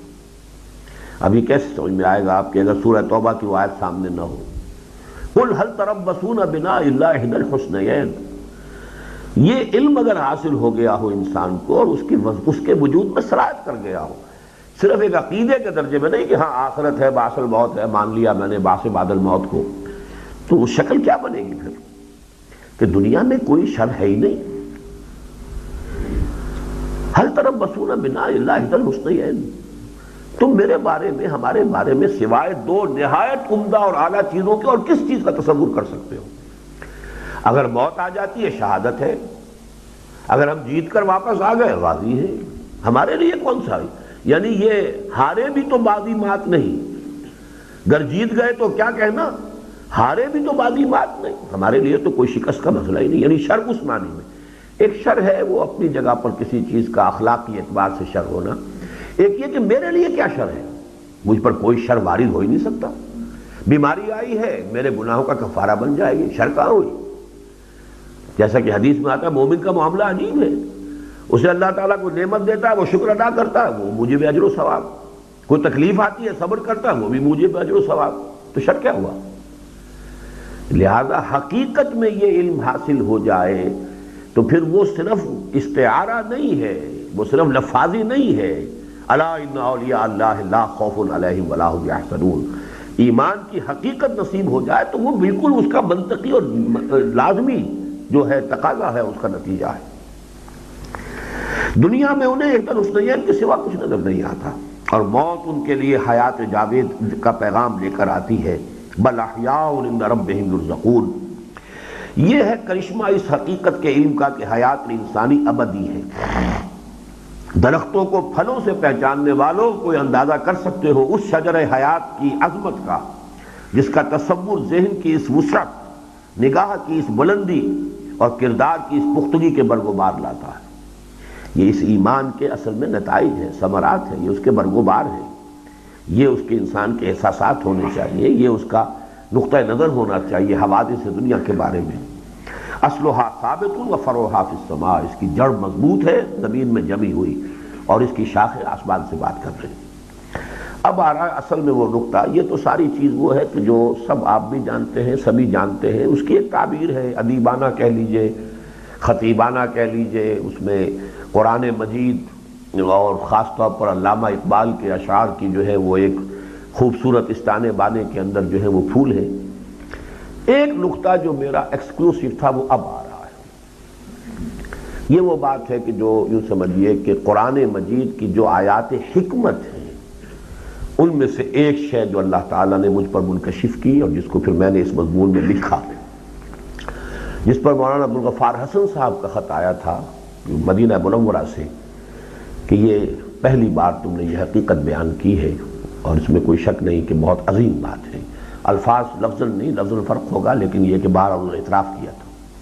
اور یہ حقیقت واقعتاً ہمارے مفسرین میں سے، جہاں تک میں نے عرض کیا کہ ساری تفسیروں کا تو میں نے ظاہر بات ہے کہ احاطہ نہیں کیا ہے، لیکن یہ بات کہیں نہیں تھی، یہ کہیں اور سے حاصل شدہ نہیں ہے. میرے اپنے وہ ذہن کا جو منطقی انداز تھا جو میں نے کل عرض کیا تھا، قرآن مجید ہی کے مقامات سے اور ایک خاص آیت سے پھر وہ بات مجھ پر منکشف ہوئی. اور ابھی یہ تو ایک ہی رخ ہے عظمت حیات کی تصویر کا، دوسرا رخ ابھی باقی ہے. ابدیت کے رخ کے جاننے والے چاہے کم ہوں، اس کے ماننے والے تو بہت ہیں. ہر مسلمان مانتا ہے جنت ابدی ہے، دوزخ ابدی ہے، تو تمام انسان یا جنت میں یا دوزخ میں، تو سب ابدی ہو گئے، ہمیشہ ہمیشہ رہیں گے. لیکن تصویر کے اس دوسرے رخ کو تو شاذ ہی کسی نے دیکھا ہے. وحی الہی نے جہاں حیات بعد الممات کے حقائق کو اجاگر کیا ہے، وہاں حیات قبل الولادت کی حقیقت کو بھی بالکل مخفی نہیں رکھا. موت کے بعد جو زندگی آنی ہے، آخرت کی زندگی، وہ تو قرآن مجید نے اس کو خود کھول کر بیان کیا. وہ تو یوں سمجھیے کہ اہم ترین مضمون ہے قرآن کا، علمی اور نظری اعتبار سے توحید اور عملی اور اخلاقی اعتبار سے عقیدہ آخرت اہم ترین، قانونی اور فقہی اعتبار سے ایمان بالرسالت. یہ میں نے حقیقت ایمان کی اپنی تقاریر میں واضح کیا ہے کہ یہ مانیات ثلاثہ میں سے ہر ایک کی ایک خاص اعتبار سے خصوصی اہمیت ہے. وحی الہی نے جہاں حیات بعد الممات کے حقائق کو اجاگر کیا ہے، وہاں حیات قبل الولادت کی حقیقت کو بھی بالکل مخفی نہیں رکھا. اگرچہ یہ واقعہ ہے کہ اس کا اظہار بطرز خفی کیا، یہ میں کل بیان کر چکا ہوں. گہرے علمی اور حکیمانہ مضامین قرآن مجید میں بطرز خفی آئے ہیں، چھپے ہوئے، لیکن اس کا سبب بالکل معقول اور بادنا تأمل معلوم ہو جانے والا ہے. کتاب الہی ھدی للناس ہے، اور اس نے انسانوں کے مختلف طبقات اور گروہوں کی ضرورت کو گہری حکمت کے ساتھ پیش نظر رکھا ہے. حیات بعد الممات کا علم انسانوں کی ایک عظیم اکثریت کی حیات دنیاوی کی عملی اصلاح کے لیے ناگزیر تھا. حیات اخروی کو آپ جانیں گے تبھی اس دنیا کی عمل درست ہوگا. وہ جو کانٹ کا کہنا ہے کہ there is no possibility of any morality without believing in God، بالکل اسی طرح سمجھیے کہ کسی موریلٹی کا کوئی تصور نہیں ہے آخرت کا آپ کو عقیدہ نہ ہو. میں کیوں نفع چھوڑوں، دنیا کا نفع کیوں چھوڑوں، پاگل ہوا ہوں. ہاں اگر یقین ہے کہ آخرت ہے، اصلی زندگی وہ ہے، تو یہاں کا نفع آدمی چھوڑ دے گا اگر وہ حرام ذریعے سے ہو رہا ہے. کیوں نہ بابر میں عرش کوش کے عالم دوبارہ نیز، جہاں ہاتھ پڑ سکتا ہوں کیوں نہ ڈالوں. ہاں اگر آخرت کا عقیدہ ہے تو رکوں گا، جائز ہے کہ نہیں، ناجائز تو نہیں، غلط تو نہیں. تو موریلٹی ممکن نہیں ہے آخرت کے عقیدے کی، لہذا اس کو تو قرآن نے حیات بعد الممات کا علم انسانوں کی عظیم اکثریت کی حیات دنیاوی کی عملی اصلاح کے لیے ناگزیر تھا، لہذا اس کے حقائق انتہائی جلی انداز میں روز روشن کی طرح کتاب کے ہر ورق پر نمایاں کر دیے گئے. شاید ہی کوئی صفحہ قرآن کا ایسا ہو جس میں کہ یعنی آخرت کا، جنت دوزخ کا تذکرہ نہ ہو. جبکہ حیات قبل الولادت کا علم صرف علم کی گہری پیاس رکھنے والے ذہنوں کی آسودگی کے لیے ضروری ہے، یعنی اس کی پریکٹیکل امپورٹنس نہیں ہے. اور ظاہر ہے کہ ذہن رسا کے لیے حقیقت خفی کا ادراک کیا مشکل ہے. جو واقعی ذہین ہے وہ تو اشاروں کو بھی پالے گا، لہذا وہاں اتناب ان کی توہین ہے، ان کی انسلٹ ہے، اس کو کھولنا. ذہین آدمی تو اپنی انسلٹ محسوس کر رہا ہے کہ تم خامخواہ اپنی بات کی مزید وضاحت کر رہے ہو، اس کا مطلب مجھے کالن سمجھا، تم نے پاگل سمجھا، تم نے بات تانت بازی راگ پایا، ہم نے تمہاری بات سمجھ لی ہے. تو اس حوالے سے یہ گویا کہ دوسرا پہلو ہو گیا. ویسے میں نے یہ عرض کیا تھا کہ اس کا تحمل بھی نہیں کر سکتے عوام، لہذا ان کے لیے تکلیف مالا یطاق بن جائے گی اگر وہ مسائل جو ہے زیر بحث آئے. یہ تو گویا کہ اس نئے نقطے کی ایک تمہید ہے. یہی وجہ ہے کہ تصویر حیات کے اس رخ کی بس کوئی جھلک ہی کہیں کہیں دکھا دی گئی ہے. وحی الہی نے حیات دنیاوی سے قبل کی ہماری کیفیت کو امواتا کے لفظ سے تعبیر کیا ہے.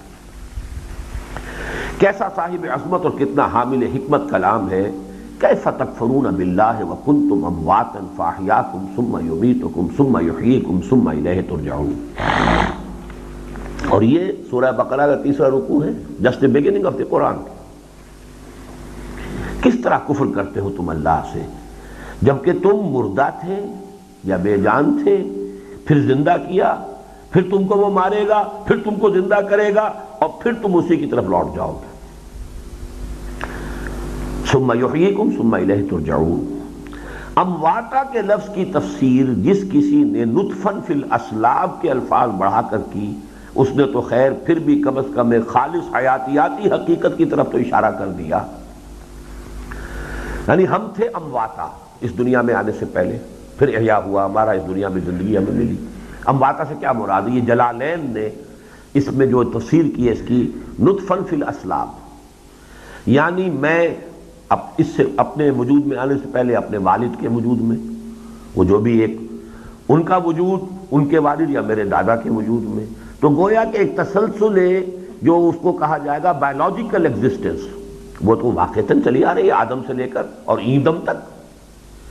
میں آدم میں بھی موجود تھا، چاہے مائنیوٹس فارم میں تھا، آدم میں موجود تھا. لیکن یہ کہ نطفاً فی الاسلاب، یہ تمام پیٹھوں میں نطفے کی صورت میں منتقل ہوتے ہوئے ہم چلے آ رہے ہیں. تو گویا کہ اس اعتبار سے ایک حیاتیاتی حقیقت سامنے آ گئی.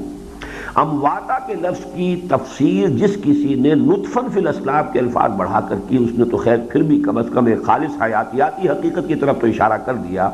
لیکن واقعہ یہ ہے کہ جس نے اسے معدوم کے ہم معنی قرار دیا، اس نے وحی الہی پر طبع آزمائی کرنے کی جرت کی ہے. ذرا غور کرو، حیات انسانی کا یہ دور جسے ہم حیات دنیاوی کہتے ہیں، دو موتوں کے درمیان واقع ہے. کنتم امواتن فاحیاکم ثم یمیتکم. یہ جو ہماری زندگی دو موتوں کے درمیان ہوئی نا، کنتم امواتن فاحیاکم ثم یمیتکم ثم یحییکم ثم الیہ ترجعون. تو دو موتوں کے درمیان ہے یہ. ذرا غور کرو، حیات انسانی کا یہ دور جسے ہم حیات دنیاوی کہتے ہیں، دو موتوں کے درمیان واقع ہے، ایک اس سے پہلے اور دوسری اس کے بعد. تو ہے کوئی جو بعد والی موت کو عدم سے تعبیر کرے؟ یہ موت جو مجھ پر آپ پر آنی ہے، کیا میں اور آپ معدوم ہو جائیں گے؟ ہم تو حیات برزخی کے قائل ہیں، وہ بھی حیات ہے. موت ہوئی ہے، یہاں انتقال ہے، منتقل ہونا ہے. اس حیات اخروی اور حیات دنیاوی کے مابین موت بھی ایک نوع کی حیات ہے. حیات نہ مانے تو وجود تو ہے نا، ہم معدوم تو نہیں ہو گئے. پھر کیسا ستم ہے کہ پہلی موت کو عدم کہنے والے چاہے کم ہو، سمجھنے والے اکثر و بیشتر ہیں. آپ ساری تفسیریں اٹھا دیجئے، گویا کہ ہم معدوم تھے. امواتا سے مراد یہاں معدوم ہونا ہے، اور احیاء سے مراد گویا کہ ہماری تخلیق جو ہوئی ہے وہ احیاء ہے. یہ میرے نزدیک نرا جہل ہے، جہالت. میں اس سے کم تر لفظ جو ہے اس کے لیے استعمال نہیں کر سکتا، اور بہت سے مفسرین نے یہ لفظ استعمال کیا، اس لیے کہ وہ جو اصل حقیقت ہے وہ نہیں کھلی. واقعہ یہ ہے کہ نہ وہ موت معدوم ہونے کا نام ہے، نہ یہ کیفیت عدم کا اظہار، نہ اس پر زندگی ختم ہوگی، نہ اس سے اس کی ابتدا ہوئی تھی. بلکہ جیسے بعد والی موت بجائے خود زندگی ہی کا ایک وقفہ ہوگی، اسی طرح قبل والی موت بھی زندگی ہی کا ایک دور تھی. اور جس طرح آنے والی موت کے بعد حیات اخروی کو شروع ہونا ہے، بالکل اسی طرح گزشتہ موت سے قبل بھی ایک زندگی تھی، جس کا سب سے بڑا واقعہ وہ عہد الست ہے، جس کی خبر وحی الہی نے دی اور جس کی یاد فطرت انسانی میں محفوظ ہے. وَإِذْ أَخَذَ رَبُّكَ مِنْ بَنِي آدَمَ مِنْ ظُهُورِهِمْ ذُرِّيَّتَهُمْ وَأَشْهَدَهُمْ عَلَىٰ أَنفُسِهِمْ أَلَسْتُ بِرَبِّكُمْ قَالُوا بَلَىٰ. تو کون کہہ سکتا ہے کہ جب یہ میثاق لیا گیا اس وقت عہد کرنے والوں کو اپنی ہستی کا شعور نہ تھا؟ آپ کو معلوم ہے جب آپ معاہدہ دنیا میں بھی کرتے ہیں، میں بقائمی ہوش و حواس یہ معاہدہ کر رہا ہوں.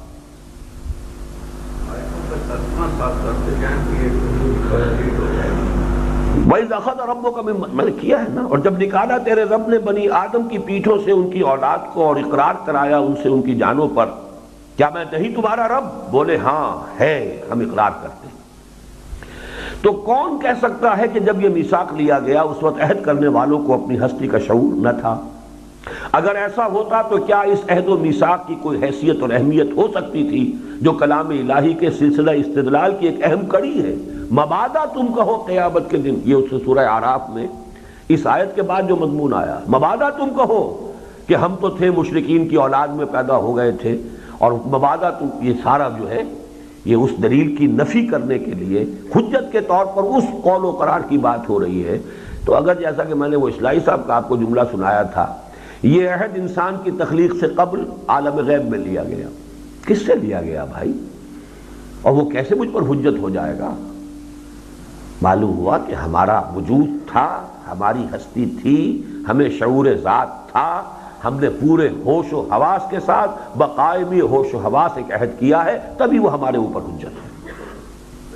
یقیناً وہاں ہر انسان نے اپنی ہستی اور تشخص کے شعور کے ساتھ عہد باندھا تھا، تو پھر حیات کیا کسی اور چیز کا نام ہے؟ اس حیات اولی کے اس بات پر قرآن مجید کی وہ آیہ کریمہ دلیل قطعی ہے جس میں اہل جہنم کی فریاد ان الفاظ میں نقل ہوئی ہے۔ اصل میں یہ ہے وہ آیت جس سے یہ حقائق مجھ پر منکشف ہوئے۔ جہنم والے یہ فریاد کریں گے، ربنا امتنا اثنتین واحییتنا اثنتین فاعترفنا بذنوبنا فہل الی خروج من سبیل۔ اے رب ہمارے، تو نے ہمیں 2 مرتبہ مارا، 2 مرتبہ جلایا، تو ہم نے اپنے گناہوں کا اعتراف کر لیا، تو اب یہاں سے نکلنے کا بھی کوئی راستہ ہے کہ نہیں؟ یہ ہے آیت۔ اب نوٹ کیجئے، اماتا ایک فعل ہے، مصدر ہے، امتا، تو نے ہمیں مارا، امتنا، اور اماتے کا عمل ہوگا اس پر جو پہلے زندہ ہو۔ کسی زندگی پر اماتا ہوگا نا، کوئی زندہ شے ہے تو اس کو مارا جائے گا۔ امتنا اثنتین، تو نے ہمیں 2 مرتبہ مارا، تو پہلی موت سے پہلے بھی کوئی زندگی ہے، پہلے اماتا سے پہلے کوئی زندگی ہے، تبھی تو اس پر موت وارد ہوئی۔ ربنا امتنا اثنتین واحییتنا اثنتین، اور پھر تو نے ہمیں 2 مرتبہ زندہ کیا، وہ تو وہاں سے بھی ثابت ہو گیا، کنتم امواتا فاحیاکم ثم یمیتکم ثم یحییکم، احیا تو 2 اس آیت میں بھی موجود ہیں، لیکن وہاں چونکہ پہلے اسم آیا تھا امواتن، تم مردہ تھے، اس کی تعویل نطفن فی الاسلاب ہو گئی، یا اسے معدوم کے درجے میں بھی کہہ دیا، چونکہ موت جو ہے گویا کہ ایک طرح کا عدم ہے۔ لیکن اس آیت کو آپ کہاں لے جائیں گے؟ ربنا امتنا، تو نے ہمیں 2 مرتبہ مارا، ہم پر موت وارد کی 2 مرتبہ، واحییتنا اثنتین، اور 2 مرتبہ ہمیں زندہ کیا۔ فاعترفنا بذنوبنا فہل الی خروج من سبیل، میں اسے ایک ڈائیگرام کی حیثیت سے بھی واضح کر دوں گا، ابھی پڑھ لیجئے۔ ذرا وجود اور ہستی کے اس تسلسل پر غور کرو جو اس آیہ مبارکہ کے جامع حقیقت نما سے چھلکا پڑتا ہے۔ نغمے بیتاب ہے تاروں سے نکلنے کے لیے، ایک ذرا چھیڑ تو دے زخمِ مضراب حیات۔ ہم پورے شعور حیات کے ساتھ موجود تھے، پھر ہم پر اماتہ اولا کا عمل ہوا، اور ہم ایک طویل عرصے کے لیے پہلی موت کی گود میں سو گئے، پھر احیاء اولا ہوا، اور ہم حیات دنیاوی کی بساط ہوائے دل پر وارد ہو گئے۔ اے تازہ واردان بساط ہوائے دل، زنہار گر تمہیں ہوس ناؤ نوش ہے۔ یہ ہوائے دل، یہ دنیا کی زندگی جو آرزوؤں، امنگوں، خواہشات اس کے ساتھ ہے۔ پھر اماتہ ثانیہ ہوگی، اور ہم پھر ایک بار نیند، موت کی نیند سو جائیں گے، اور پھر احیاء ثانیہ کا سور پھونکا جائے گا، اور ہم زندہ جاوید ہو جائیں گے۔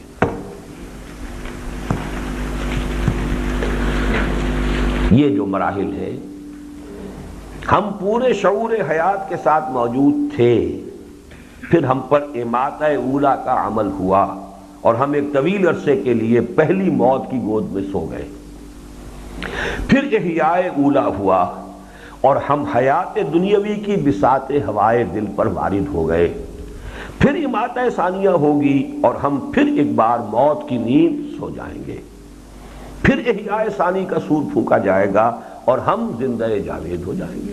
وَإِنَّهَا لَجَنَّةٌ أَبَدًا أَوْ لَنَارٌ أَبَدًا۔ ذرا ٹھہرو، حیات کی عظمت کے ساتھ ساتھ موت کی حقیقت بھی دیکھ لو۔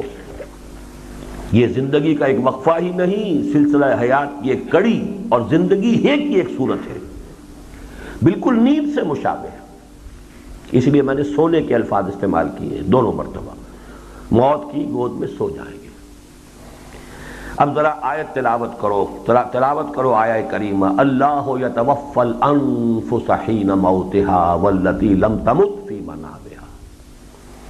اللہ تعالیٰ کھینچ لیتا ہے جانے جب وہ وقت ان کے مرنے کا ہو، اور جن کے مرنے کا وقت نہیں آیا ہوتا تو ان کی نیند میں کھینچ لیتا ہے۔ نیند کو موت سے کس قدر مشابہ قرار دیا گیا ہے، اور گوش حقیقت نیوش سے سنو نبی اکرم صلی اللہ علیہ وسلم کے الفاظ، واللہ لتموتن کما تنامون ثم لتبعثن کما تستيقظون۔ خدا کی قسم تم لازماً مر جاؤ گے جیسے تم سو جاتے ہو، پھر یقیناً اٹھا لیے جاؤ گے جیسے تم نیند سے بیدار ہوتے ہو۔ اور یاد کرو آپ کی وہ دعا جو آپ کی ہر صبح کا معمول تھی، الحمدللہ الذی احیانی بعدما اماتنی والیہ النشور۔ کل شکر ہے اس اللہ کا جس نے مجھے دوبارہ زندہ کیا اس کے بعد کہ مجھ پر موت وارد کر دی تھی، اور اسی طرح ایک دن اس موت سے بھی ہم جاگیں گے اور احیاء ہوگا، اور اللہ کی طرف جو ہے پھر ہمارا چل نکلنا ہوگا۔ شاید حقیقت کی کوئی جھلک دیکھ لو۔ اللہ اکبر، کیا ظلمات بعضھا فوق بعض کا گھپ اندھیرا طاری ہے ان ذہنوں پر جو موت اور زندگی کو عدم اور وجود کے ہم معنی سمجھے بیٹھے ہیں۔ حقائق کے اس درجہ اور اس طرح درجہ بدرجہ اور طبقاً ان طبقاً انکشاف کے بعد اب ذرا محسوسات کی دنیا سے لب بندو چشم بندو گوش بند۔ یہ صوفیہ کا مقولہ ہے کہ جو میڈیٹیشن ہے، اندرونی طور پر انسان اپنی شخصیت کے اندر اپنے من میں ڈوب کر پا جا سراغ زندگی، تو اپنے آپ کو ایکسٹرنل ورلڈ سے ڈسکنیکٹ کرنا ضروری ہے۔ یہ جو ورلڈ آف سینسز جس کو ہم کہتے ہیں، تاکہ وہ سٹیمولائی نہ آ رہے ہو اور آپ یکسو ہو کر اپنی پوری توجہ کو اپنے باطن پر مرکوز کر سکیں۔ ورنہ کان کچھ سن رہا ہے تو آپ کی طبیعت ادھر، آنکھ کچھ دیکھ رہی ہے تو ادھر لپکے گی طبیعت۔ تو آنکھ بند کرو، لب بندو گوش بندو ہوش بند، چشم بندو گوش بند ہو کر وجدان کی لامتناہی فضا میں چشم تخیل کو وا کرو اور تسلسل حیات انسانی کا مشاہدہ کرنے کی کوشش کرو۔ اگر کر پائے تو کیا عجب، ایک عجیب سا کیف محسوس کرو گے اور سرور و مستی سے ہمکنار ہوگے، اور کیا عجب کہ تمہارے منہ سے نکل جائے سبحانی ما عظم شانی۔ حضرت بایزید بسطامی رحمۃ اللہ علیہ کی شتیات میں اس کا شمار ہے۔ شتیات انہیں کہتے ہیں کہ جب کوئی صوفی یا عارف کسی اس کیف اور سرور کے اندر وہ ایک مغلوب ہو کر کوئی بات ایسی کہہ بیٹھتا ہے زبان سے کہ جو ویسے یعنی ظاہری اعتبار سے وہ شریعت کے خلاف ہے، یعنی اپنی عظمت کا وہ احساس ہوا، میں کیا ہوں جو اللہ نے مجھے بنایا ہے، سبحانی پاک ہوں میں، کیا شان ہے میری، کیا میرا مقام ہے۔ تو یہی حقیقت کا ادراک ہے۔ لوگ آسان سمجھتے ہیں مسلمان ہونا۔ اب ذرا اس کو ڈائیگرام سے سمجھ لیجئے آپ۔